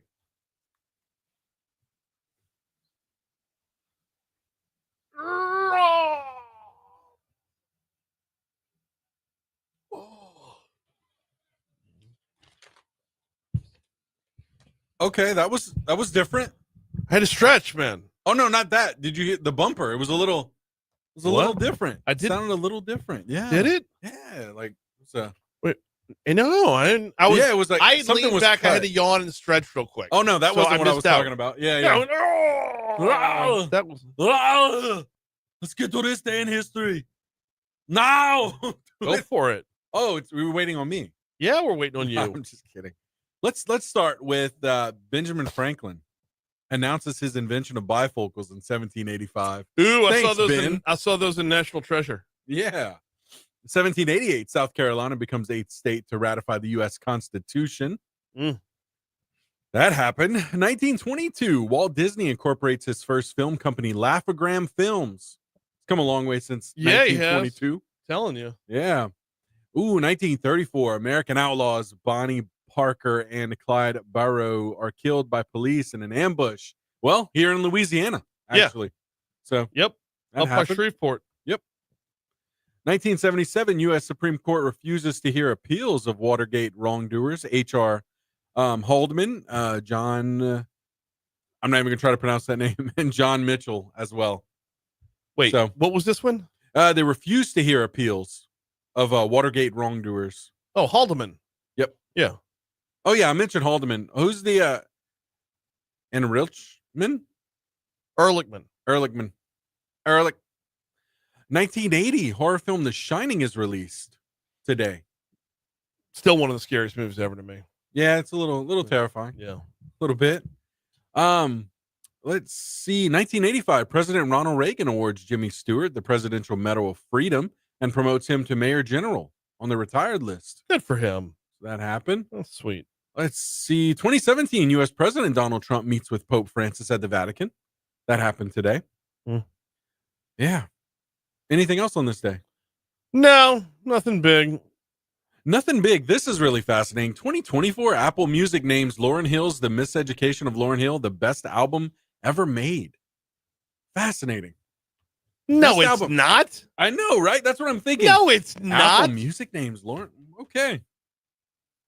No. Yeah, I mean, I'm sure there are albums you could probably think the top of your head, like immediately, that are like, really exceptional albums. But I don't know if Lauryn Hill, that album. Okay, are we eliminating soundtracks from the mix? You know what? No, let's go with soundtracks because the I feel like Saturday. it's- Okay, I don't want to go disco here, but the Saturday Right. Night Fever soundtrack had it all, right? Yeah. It had the Bee Gees, it had the Tramps, it had it was number one after number one after number one after number one. Yeah. Right? Now fast forward to the 80s, Top Gun soundtrack had it all. Yeah, Top Gun. Yeah. Okay. And then fast forward to Rocky 4 had it all. Oh, yeah. Right? So that right off the Oh, bat, man. there's 3 soundtracks that had it all. If you're stepping away Yeah. from the soundtracks and you're going to the groups, you know what? It was on this day in 2000 that American rapper Eminem released the Marshall Mathers LP, which became the fastest selling album in the history of rap. Wow. How about the Yeah. Chronic? How about Doggy Style? Right. And I'm just that's That's just just rap. 3 rap albums Yeah. right there, right? Wow. How about Please Hammer Don't Hurt 'Em? Yeah. Nothing missed on that one. Wow.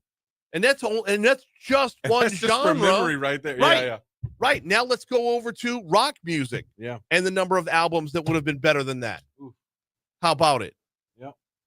Pop music that would have been what would you consider Fleetwood Mac?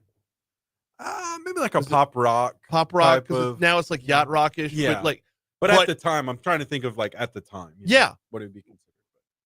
did they have like all theirs were piled into one album Yeah, as well? I think so. Yeah. I think Rumors had like Rumors, every- that was the one. Yeah. Rumors was the one I was trying to remember. Yeah.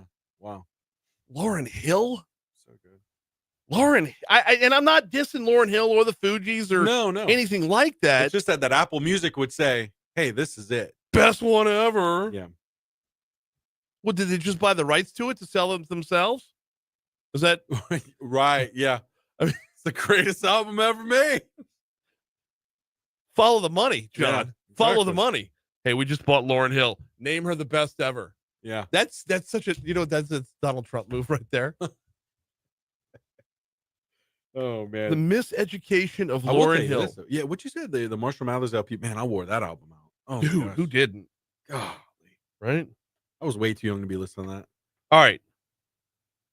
Intro, Lost Ones, yeah, good. X Factor, to Zion, Doo Wop, that thing. Yeah, that one. Superstar, not bad. Final Hour. No, man, I'm not on board with this. This is nowhere close. Like a full album playthrough where you just let it run. Right. So, yeah. Mama Said Knock You Out by LL Cool J beats this one. Yeah. Heck, 36 Chambers beats Can't this Take one. My Eyes Off You was good, though. But that's yeah. a cover. Right. But as far as original, Don't look behind you, John. I'm trying. Don't look behind you. Hey, we're super late, man. We are. You know what? Let's run through these birthdays real quick. Yeah. Drew Carey. Yeah. Who else you got? Oh, that was the only one you had? I'm gonna be honest. So I give you the sports ones. There's a ton of I see like some sports ones out there. I don't have any real sports ones that I wanted to touch on today. And I don't know enough about sports to where if I start mentioning them, that they're worth anything. You know what I mean? Yeah. So just full transparency here. Rosemary Clooney. Okay. Yeah. How about William Kidd? Hey, speaking of R&B, Maxwell today. Okay, we can roll with that. Yep. William Kidd is today. The English pirate. Oh, yeah. The guy who's on the side of the USS Kidd. Yes. Yeah, that's not Captain Morgan on the Kidd. That was way off. Actress Joan Collins was born today, and you said some people from the Marvelous Marvin Hagler. Okay. That would be about the only one that I had. Moving on to that. Sure. John D. Rockefeller today. Yeah. Today. I'm sorry. William Kidd died today. He wasn't born today. That's my bad. Oh, well, adds to the deaths there. Let's see. National days? No, there's more deaths from today. So this one, coming out golfer of the Sam Snead. Yeah, coming out of the wrestling world, Owen Hart. This was tragic because he actually died on television. He was entering from the rafters. Yeah, remember that. Remember that. Yeah. All right, national days. National Road Trip Day, of course. Obviously, leading into the holiday. Obviously, everybody's leaving for Memorial Day weekend. So, all right. That is this day in history. We are due up for a break. Musso's up next. We're going to talk LSU baseball. Hey. Hello. I'm telling you. Sounds good. Thank you. Forrest Gump soundtrack, another one. Oh, true. Yeah. Steely Dan in the top 3. Wedding Singer soundtrack. Man.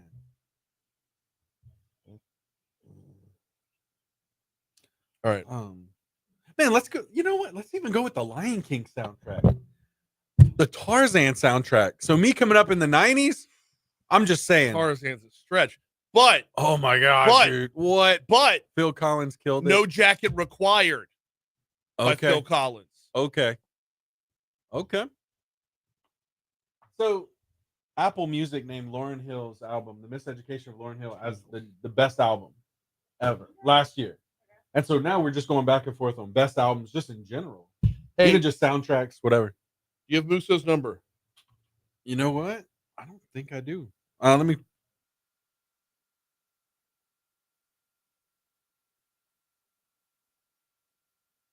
I mean, you work. Well, he works here. True.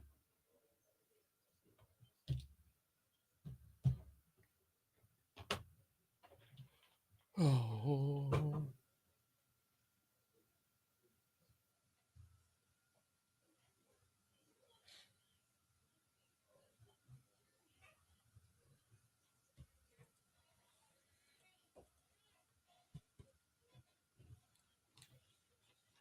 Hey, Musso.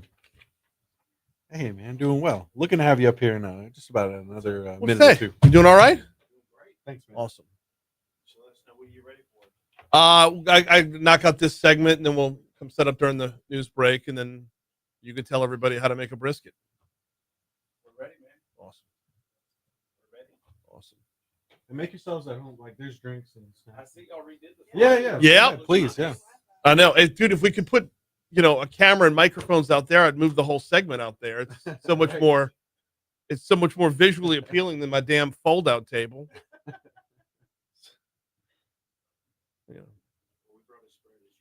That's awesome. Looking forward to it. Okay. All right. There we go. Let's go. Yes.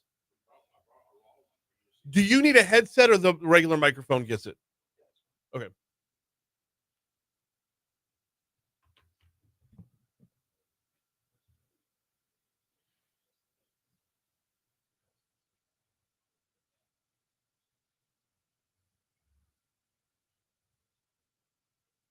Dude, the Greatest Showman soundtrack is good. Like, if you... Let's not leave the rails here. Come on.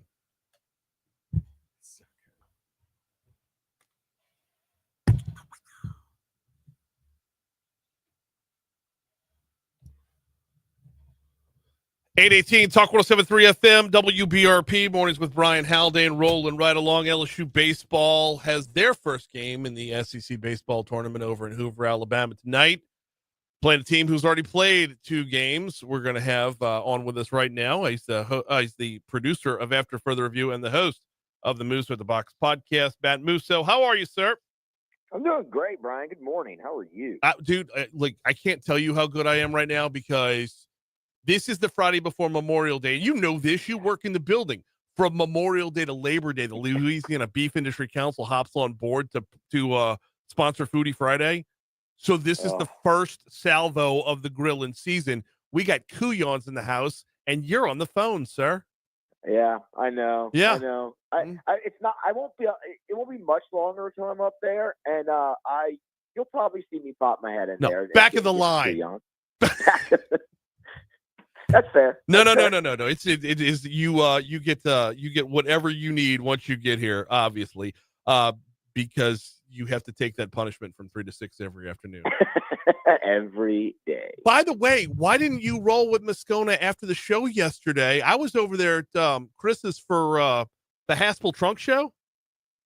Oh yeah, look, I love the people over at Haspel. Same, they're awesome. Same. Have plenty of it in the closet. Okay, so wait. I got the breaking news for you. Okay. Okay. Have you heard? Oh wait, let me pull it back up again because I opened up your text thread instead of Will's. Have you heard of Pin Cord yet? No. Okay. They're known for the seersucker, right? Right. Yeah. Pin Cord is a different stitching or different. This is unbelievably gorgeous. I tried one on yesterday and it was light colored and I did not look like Stay Puft, the radio host. I was a slow conversion to the seersucker, a fast convert to Haspel, and now I think I'm on the Pin Cord train to be sure. So you missed out on the trunk show, sir. You got to make up for it. All right. I'll have to do that. Hoover Met, let's go.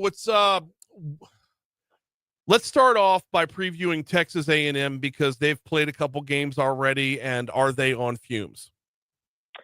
Not as much as you may think. Because that's what you always want to see, right? And the interesting thing, we're all kind of learning this new format, all 16 teams in single elimination. They took away my 4-game Thursday, which I didn't love. I like to watch baseball all day long when I can. But you would think, okay, they played 2 games, but what happened, they beat Mississippi State pretty good. So they didn't have to go to their top bullpen arms in that one. And then in the battle with Auburn on Wednesday, Lampkin got them, I believe, into the 6th. And then, they did use up Weston Moss. I don't want to say use up because he threw 34 pitches and their season's on the line. So if they really, really need him, I would be surprised to see him come back. But the 2 arms out of the pen to really watch that they have not used are Luke Jackson and Caden McCoy. So Luke Jackson, I think, second on their team in appearances in SEC games only. So they go to him an awful lot. It's a big fastball with a nice breaking ball as well, but mainly going to lean on that mid to upper 90s fastball. And then Caden McCoy, if you watch LSU baseball, you should remember him from the College Station series. Lefty out of the pen, shut you down for 3 2/3 shutout innings, I believe, in game 2. It didn't matter, though, because Anthony Ianson was mowing. So they still have those 2 arms in the pen, and then they're on their number 3 starter, who is the guy that LSU had the most success on, but it was still only 4 earned runs in 6 innings. So I think if he gives them that again, they'd likely take that. The bigger issue is, are they going to be able to hit Kate Anderson? Yes, that is a bigger issue because when they played before, if I'm not mistaken, they got pushed back into a double header, right? Yeah. And Anderson didn't fare that well, pushing back on a Saturday. But at the same time, though, it was like 3-1. It was a low scoring ball game. It was, but it wasn't Anderson's best outing of the year, to be sure. No, and there were some other contributing factors too. You misplayed a couple balls in center field.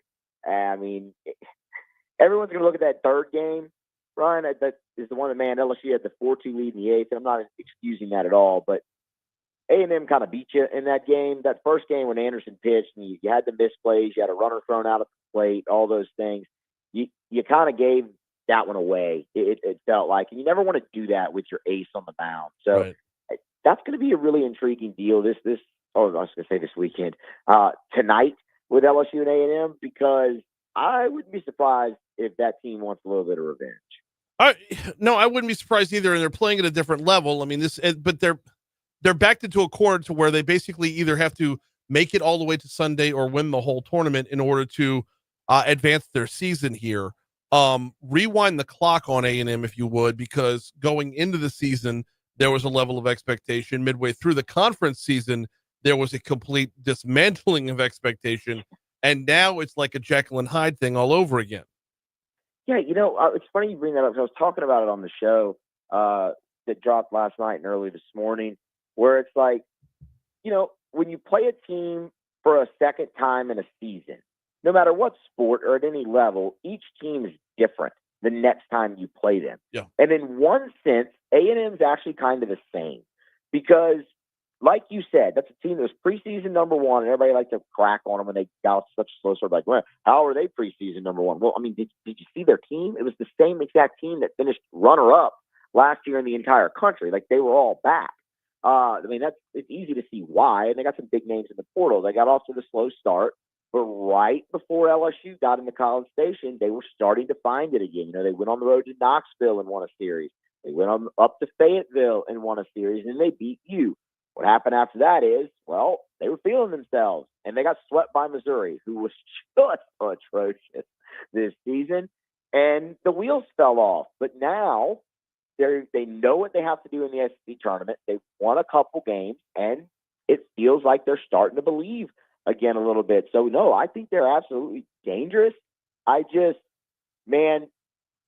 What they're going to run out there in the lineup today, and there is no Caden Sorrell. He broke his hand against Georgia, and then Jace Laviolette broke his hand against Auburn on Thursday. Mm-hmm. That's two of the best bats in the country that they're going to be without, and I think you can look at it and go, man, they've won kind of in spite of that so far, and they have, but they've done that with the pitching. And without those two guys in the lineup, hitting Cade Anderson again, that feels like, and again, he might not go very deep in the game. Right. But if you get 4 innings out of him, any game that Cade Anderson pitches 4 innings in, you're going to feel pretty good about your chances to win it. Well, because LSU lost the last time Cade Anderson faced Texas A&M, it's easy to overlook the fact that Anderson struck out 12 over 6 innings. Right. Exactly. And then it was completely erased when Anthony Ianson comes out the next game and pitches a complete game. Yes. So, it's easy to look at a loss and pen the starting pitcher, but like I said, Anderson didn't pitch badly that day. Talk to me a little bit about facing a pitcher for a second time. If you're Texas A&M and you've already struck out 12 times against Cade Anderson, getting to see him again, is it advantage or disadvantage? The fact that they've seen this arm before? I think it depends on the arm, and that might sound like a cop-out, but, you obviously have the high end of the spectrum a few years ago with Paul Skeens. And I remember we all had this conversation a couple different times where he faced Kentucky a second time and he pitched better the second time. He faced Tennessee a second time in the College World Series, and he just mowed him down once again. Yeah. That's obviously the extreme end of the spectrum, because Paul Skeens is a unicorn and he's, one of one. I don't think Cade Anderson is that. I think Cade Anderson could absolutely pitch in the major leagues one day. The thing about it is, I would normally lean toward, like I said, not a superhuman guy, that once you've seen a guy for a full game sample, it should be easier. You should be able to make approach adjustments and things of that nature. And it goes both ways in this game, because, Anderson pitched well. Miles Patton did also against LSU. So each team's going to see them for the second time, and whichever one's able to adjust better, you're going to have success. But it's also on Jason Kelly over at Texas A&M to have adjustments ready for LSU's lineup, and obviously Nate Yeski at LSU to have adjustments for A&M. I think the reason I would look at this and go, man, Anderson is set up for the same amount of success is, again, without Laviolette and Caden Sorrell in the lineup, I don't know how that lineup hits A&M. I mean, those guys couldn't hit Cade Anderson last time, and now without them, it's like, ooh, that feels like a huge uphill climb for Well, A&M. actually, you know what, Musso, that actually follows up on my point, is that you're going to have two guys in the lineup that didn't face him last time. So Yeah. it would be advantage Anderson. We got 2 minutes left with Matt Musso, a producer of After Further Review and host of Musso at the Box.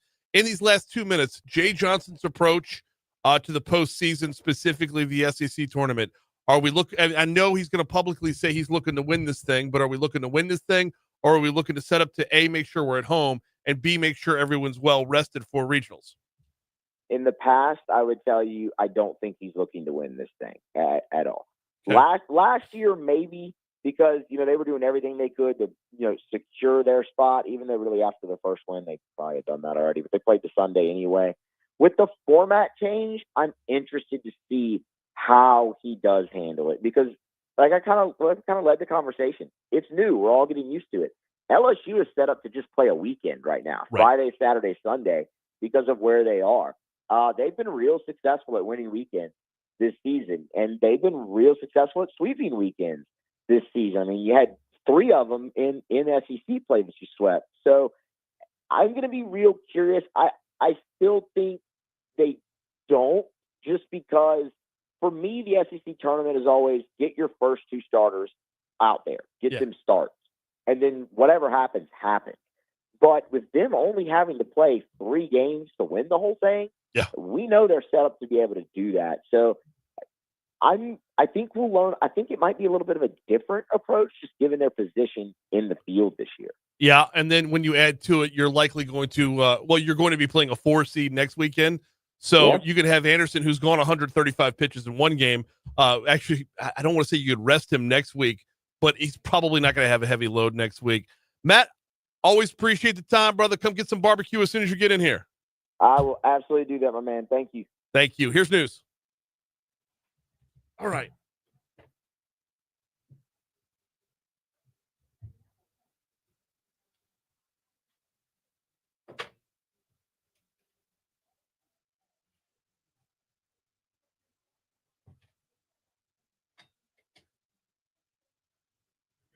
Yes, sir. Refilling my water, then coming to get you. Guess who's on WBRZ's website right now? No. Tony Lightfoot. What skiing? Oh, yeah. Do what? I don't have the video open. I just have the article open. So, dude. Oh, wow. Oh, wow. You brought, okay. Y'all.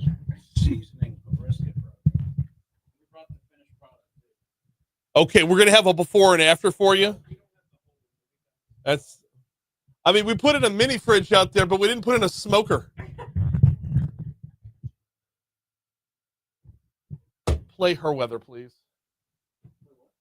Her Weather. I'm going to find a roll of paper.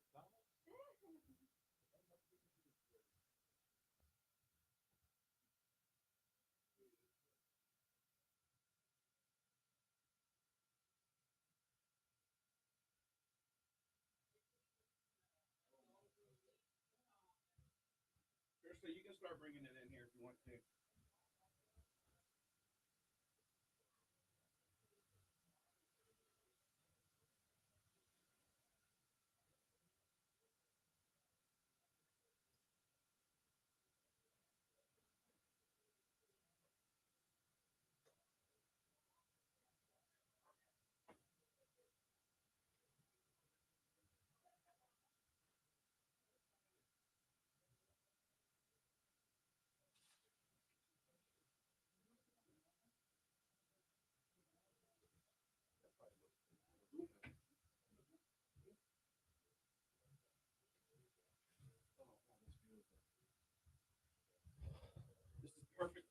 Memorial Day weekend, and we're going to talk about that. I've got a lot of people. Yeah, and this is what I was telling you about. Is a special we're doing right now. Okay. This is a Texas Twinkie. You ever had a Texas Twinkie? No. You ever heard of Texas Twinkie? No. Well, it's a Texas Twinkie, so I'll be glad to tell you about it. And in honor of what's the deal with the beef? The Louisiana Beef Industry Council.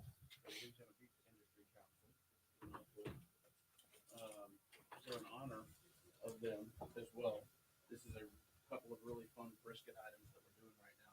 So these are our brisket tacos, which are on the menu all the time. Okay. A Texas Twinkie. So what we do is we take a whole jalapeno, we cut it in half. Okay. Take the seeds out. Then we take cream cheese that's seasoned with our house rub and a little bit of brown sugar, a little bit of sugar, a little bit of sweetness. Okay. We stuff that into the jalapeno pepper. Okay. Then we put brisket on top of that. Then we put the jalapeno pepper back together. Wrap the whole thing in bacon. Smoke it for about 2.5 hours. Once it comes off, we add a little sweet and spicy glaze to it and finish it in the oven. Does it come with your own cardiologist? It's ridiculous. Oh, dude, it's we're cooks, not doctors, brother. Oh. So don't Well, you're single-handedly keeping that industry alive, though. I wouldn't eat Oh, 10 look of at them, this. But I will tell you, when we were experimenting with these, I realized that like over a 3-day time period, most of my diet had consisted of jalapenos and cream cheese. It's like I gotta stop. Y'all are gonna send me to the hospital. Big old seasoning. Yes, I went and washed my hands. Well, I wouldn't think. Nobody thought to ask, bro. I'm just saying. I went and washed my hands. So. Oh, I got gloves anyway. Oh, okay. Come on, man. I'm just here, bro.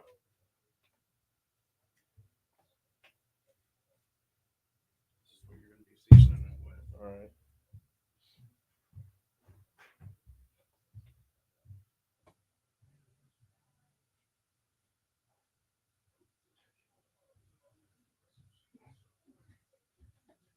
Just waiting for you to pull back and just sneeze. If y'all hungry.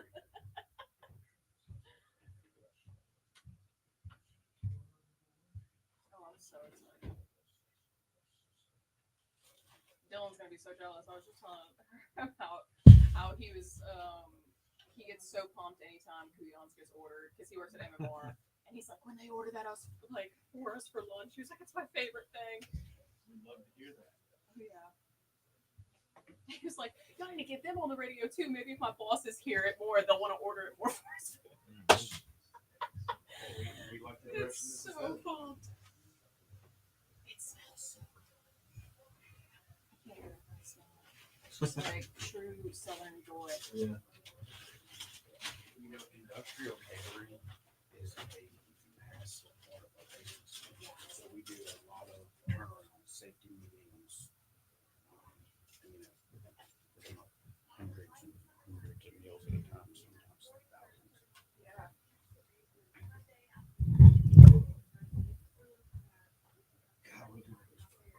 Yeah, let's get that. Let me take a picture of that before we tear it all to pieces. Brian, I know I've introduced you to Crystal before. Crystal and I have been working together for over 10 years. Wow. She has worked. My restaurant is 1 on 16, so she's been with us over half. Well, Half the life of it. we've been through some stuff.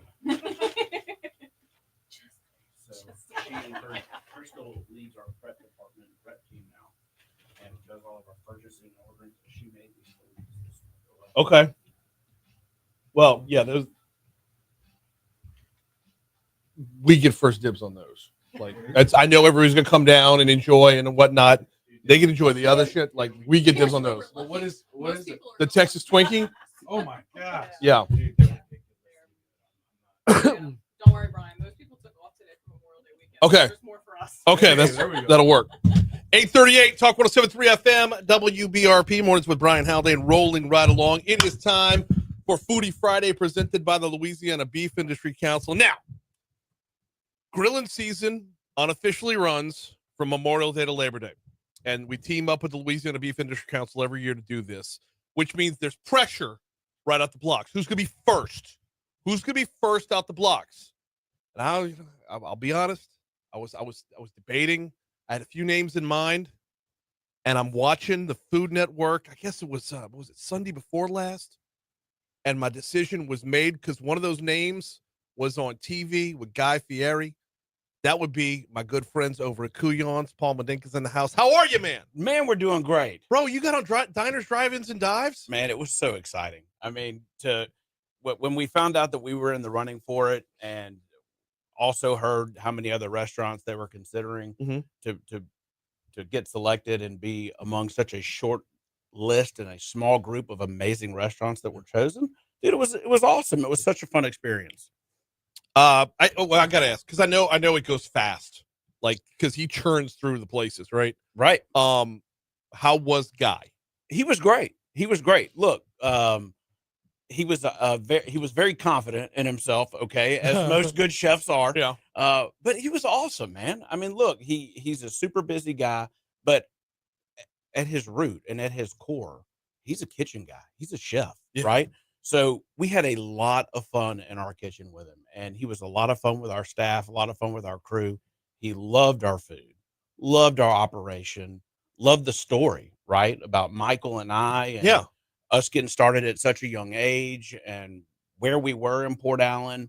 So he loved it, man. And, you know, he actually got in the kitchen with us and made his own baked potato, which his producer said they'd only seen him do that 3 or 4 times in 18 years. Nice. So, man, it was a lot of fun. He was cool. Well, and I know he went to episode before that or whatever. He went to Phil's. Yep. So Baton Rouge continues to impress him. So Guy, keep on coming back. And I'm going to tell you, he said, you know, just which we already know, you know, and his whole crew said just how incredibly hospitable everybody in Baton Rouge was. You know, I mean, which, as we all know, that true Southern hospitality, baby, it's a real thing. So the 2 Brits that just came through, yes, they put it in different words. I mean, there's hospitality, but he said one of them, I think it was Josh, when they were leaving, said, "We feel like Louisiana adopted us."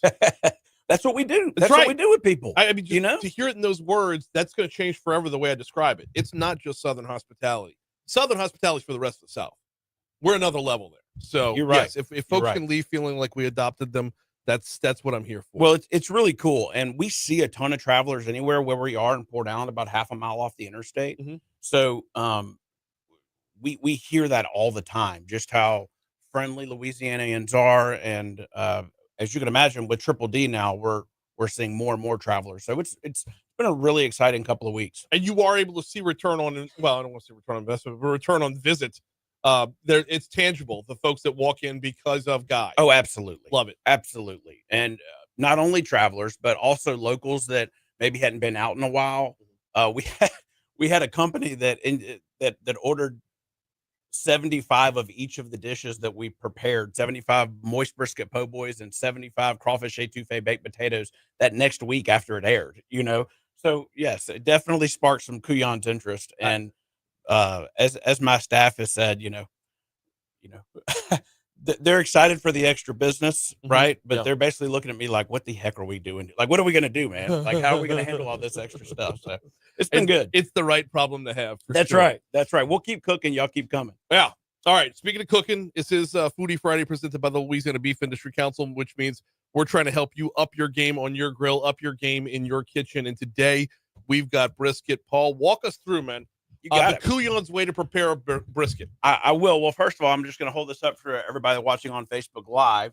You can see this is a prime brisket. Okay, now prime or choice, right? Prime is the highest level of, you know, beef, right? Yes. Of the quality beef. And what that basically means is, especially with brisket, is you want a very nice, thick marbling on it. You can see how nice and thick and pretty this is. Yeah. Some people cut this off. No, we absolutely do not. This is going to smoke for between 12 and 16 hours, depending on how big the load is, right? So we need that marbling. We need that marbling to soak down into the bottom of this brisket and keep the flavor where it needs to be. So what we're going to do, is we're going to take some of our signature dry rub, which And you've I'm- got right here. yep. And we sell this at the restaurant. We sell it at Cou-Yons.com. Since Triple D, actually, our merch sales have gone up tremendously. I shipped some of this to Indianapolis yesterday. Really? So, well, folks cooking in Indianapolis need all the help they can get. Sorry if you're from Indianapolis. So what I tell my guys in the back when they're seasoning brisket and pork, you can't over season brisket. No. You need to. So go ahead. I'm going to Okay. have you put a very thick layer. Okay, so right off the bat, when I open this up, I'm not opening up the little shaker side. I'm opening up the pour side, right? Absolutely. Okay. Absolutely. And go ahead. You're not going to over season it. You got to think about it. A lot of this seasoning you're going to depend on to seep through this marbling and get down into this brisket as it's cooking over the next 12 to 16 hours. All right, now as you're rubbing this bad boy down here, that's right. Does that mean we need to add more on top of it because we're getting back to? Well, you do it. Yes. Yeah. Well, what we're going to do is we're going to make sure that all of the sides, the bottom, the Mhm. top is all done. And then we're going to flip it back over. The next part that I'm going to mention is very important. When you're cooking a brisket, fat side up. Yes, because of gravity. You want Correct. the fat to go down into the brisket as it melts. And you would think that that's common sense, but I talk to people in my restaurant all the time, and it's just something that not everybody thinks about. So you got to make sure that that fat side is up because you want all of the juices and all of the goodness Okay. from that marbling to get down into your brisket. Hey, this looks good. Have you done this before? Do what? Have you done this A before? time or two. Yeah. I can handle the brisket. I can. Okay. It's the waiting is the hardest part, as well, Tom Petty once said. Not to give away all the secrets, but we do pull back the curtain a little bit. I'm looking at the ingredients on the Cou-Yon's light dry rub here, and numbers 1 and 2 are salt and black pepper. I mean, it looks orange from the side, right? Right. But ingredients 1 and 2 are salt and black pepper, and those are going to be your top 2. That's the purest of the purest. Your basic when you're seasoning beef specifically, heavy on the salt and pepper. Without a doubt. And you can see what it says: salt, pepper, white pepper, paprika, chili powder, garlic, onion, and a lot of blend of secret spices. If you go back and watch our Triple D episode, Southeast Standouts is the name. We actually make the dry rub on the show with Guy.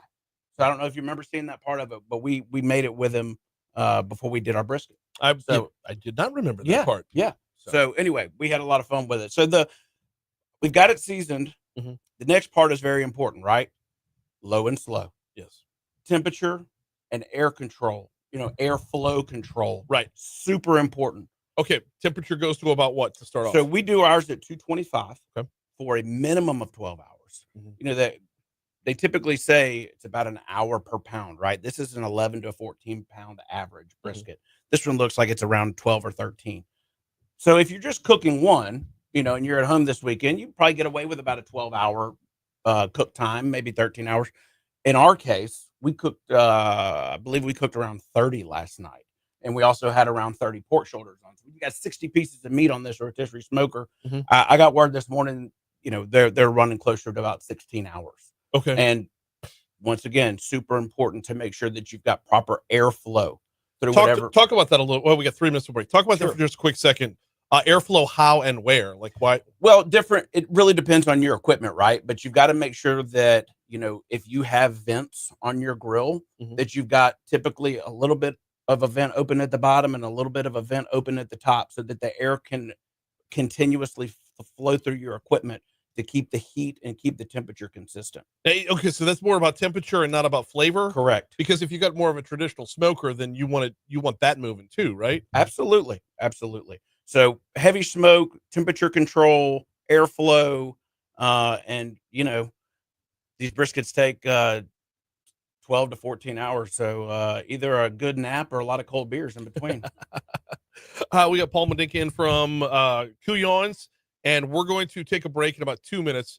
Before we do that, though, I want to run through what we got over here because you've got an absolute spread over here, and we're going to have to break down what a Texas Twinkie is. A Texas Twinkie. We're going to get to that in just a quick second. This is, of course, Foodie Friday presented by the Louisiana Beef Industry Council. Very quickly, before you get into what a Texas Twinkie is, give us your actual address. I know you're on the other side. Sure. Right we are at 470 North Alexander on the main Highway 1 in Port Allen. So if you're going over the Mississippi River Bridge, you go north towards Port Allen. We're down on the right about half a mile. Look for all the cars, put your windows down and start follow your nose. Follow your nose. You'll find us. I promise you. What are we looking at for a spread over here today? I know this is, look, it starts with the beef, obviously. Sure. But you've branched out to so much more than this with the sides, the chicken, everything. What are we looking at? We brought a couple specialty deals, but look, this is a perfect Memorial Day spread, and we have a lot of spreads like this going out this weekend. We've got some fresh rolls with pulled pork, chopped brisket, and smoked sausage. This sausage is fire. Some coleslaw, homemade macaroni and cheese, some smoked chicken wings. People ask me what my favorite thing on the menu is all the time at Cou-Yon's. Wings are in the very, very top. Our chopped brisket tacos with a little bit of homemade chips and queso. Gotta love that. And our famous banana pudding. So, banana pudding, barbecue, that goes together with Memorial Day like peas and carrots. My wife makes fun of me because I love the banana pudding. So she's like, what are you, 90? And I'm like, it's just so pure and sweet and good. Banana pudding's kind of like bingo. It doesn't matter if you're 5 or 95. Everybody likes it, man. Exactly right. That is exactly right. All right. Not enough time to dive into what is a Texas Twinkie before we get to the break. So what we're going to do is on the air, we'll take a break. We'll check your money now. We'll check traffic. We'll come back. This is where I dive in to do the taste test. And every time Paul comes in, he brings more food than I can actually taste. So stick around where we'll break down as much of it on the back end as possible. Oh, last one before the break to wrap up on the brisket here. Yes. Wrap up the brisket. What do we wrap it in? Do you use the paper? Do you use the foil? With the type of smoker that we use a rotisserie smoker. We do not wrap it. Okay. We don't wrap it. Okay. We put it directly onto the rack and we let her rip. We let her spin for 12 to 16 hours, and we just keep a close eye on the wood box. It's $8.50. Here's your money now. All right. Well, hell, you did all the rubbing. Well, sorry, man. It's all good. Yeah, I'm not gonna make any jokes about rubbing meat. I'll just keep it. All right, we need to show off everything to the camera individually. So, start with that, John. Ladies and gentlemen, a Texas Twinkie. Texas Twinkie, which, by the way, we do have a TikTok video. Are you on TikTok?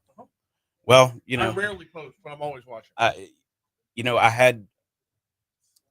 have some college students that come into the restaurant all the time, and one of them's helped me with some social media.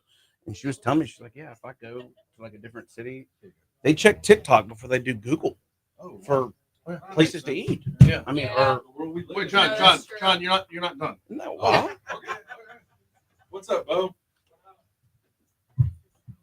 Yeah, no, that is true. It's like you see a video of like tacos or something. You're like, I want Mexican tonight. Like it's so. That's why I feel like social media is so important for restaurants and places. Like I worked in that industry for 7 years, and the amount of people we had come in that I worked at Golden's, and they were like, "Oh my God, we saw the chicken like on TikTok. Yeah, we really wanted to come in and try it."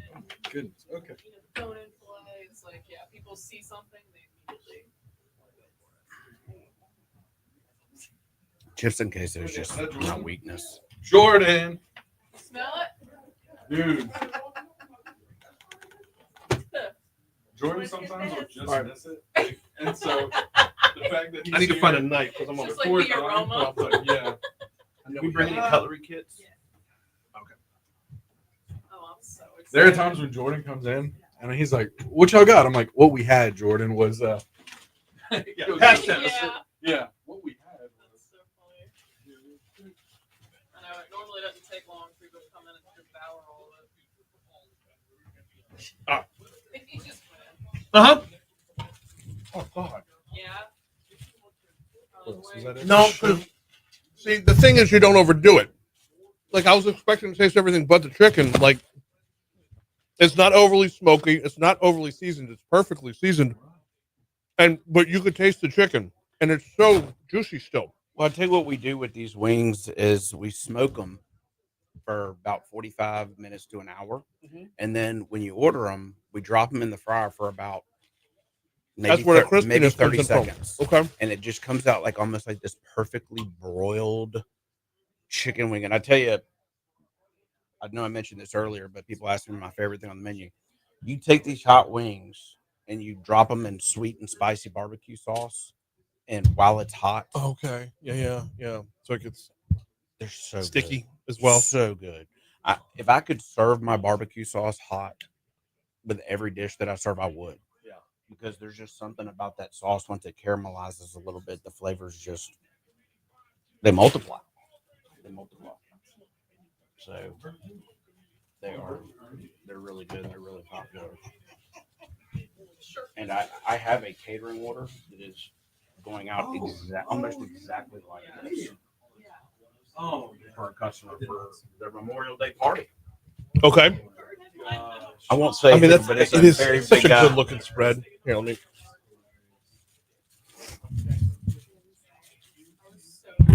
That is funny. What? Bert the comedian. So T-Bob's out now at Barstool, and he just met Bert the comedian, and so he posted a video on his story where he like takes his shirt off. Bert Kreischer? Yeah. Damn. And he like had shots lined up for him, Like immediately, wow! Upon arrival, yeah, took that's his shirt awesome. off, grabbed a shot glass. Like that's Oh my God, T-Bob's that's introduction to that. I love it. So good.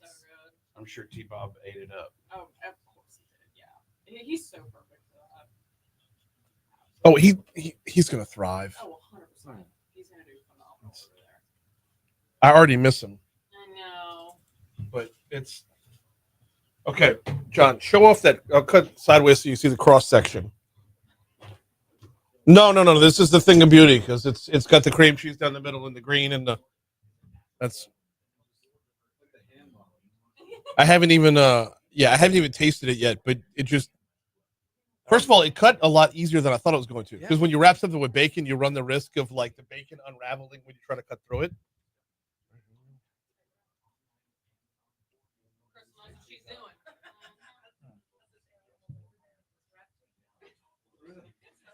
And you know how amazing my team is? Like, I just told them that I had this thought about them, and I like show up to the restaurant the next day, and they're already on the smoker, like with 4 or 5 different variations, you know.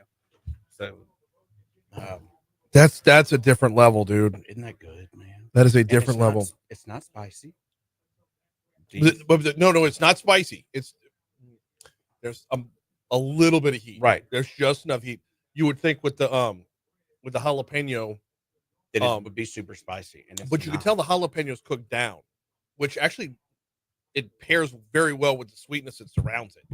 So, well, we really thought we were going to be able to get them done on the smoker quicker than we did, but we realized after just testing them out and to get that pepper nice and to the texture that we wanted it. I mean, we needed 2.5 hours. Isn't that right, Crystal? Isn't that about what it's taken? So we've been serving them all this month. They've been popular.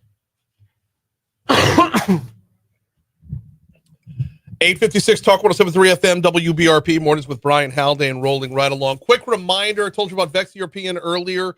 Quick reminder, they will be closed for Memorial Day. So if you're setting up your appointment to get your vehicle serviced, you might want to look ahead to Tuesday because they will be celebrating and honoring the holiday as well over there at Vex European. Check them out online at vexeuropean.com. All right, we got Paul Medenka in with us from Cou-Yon's. I got to taste a lot during the break.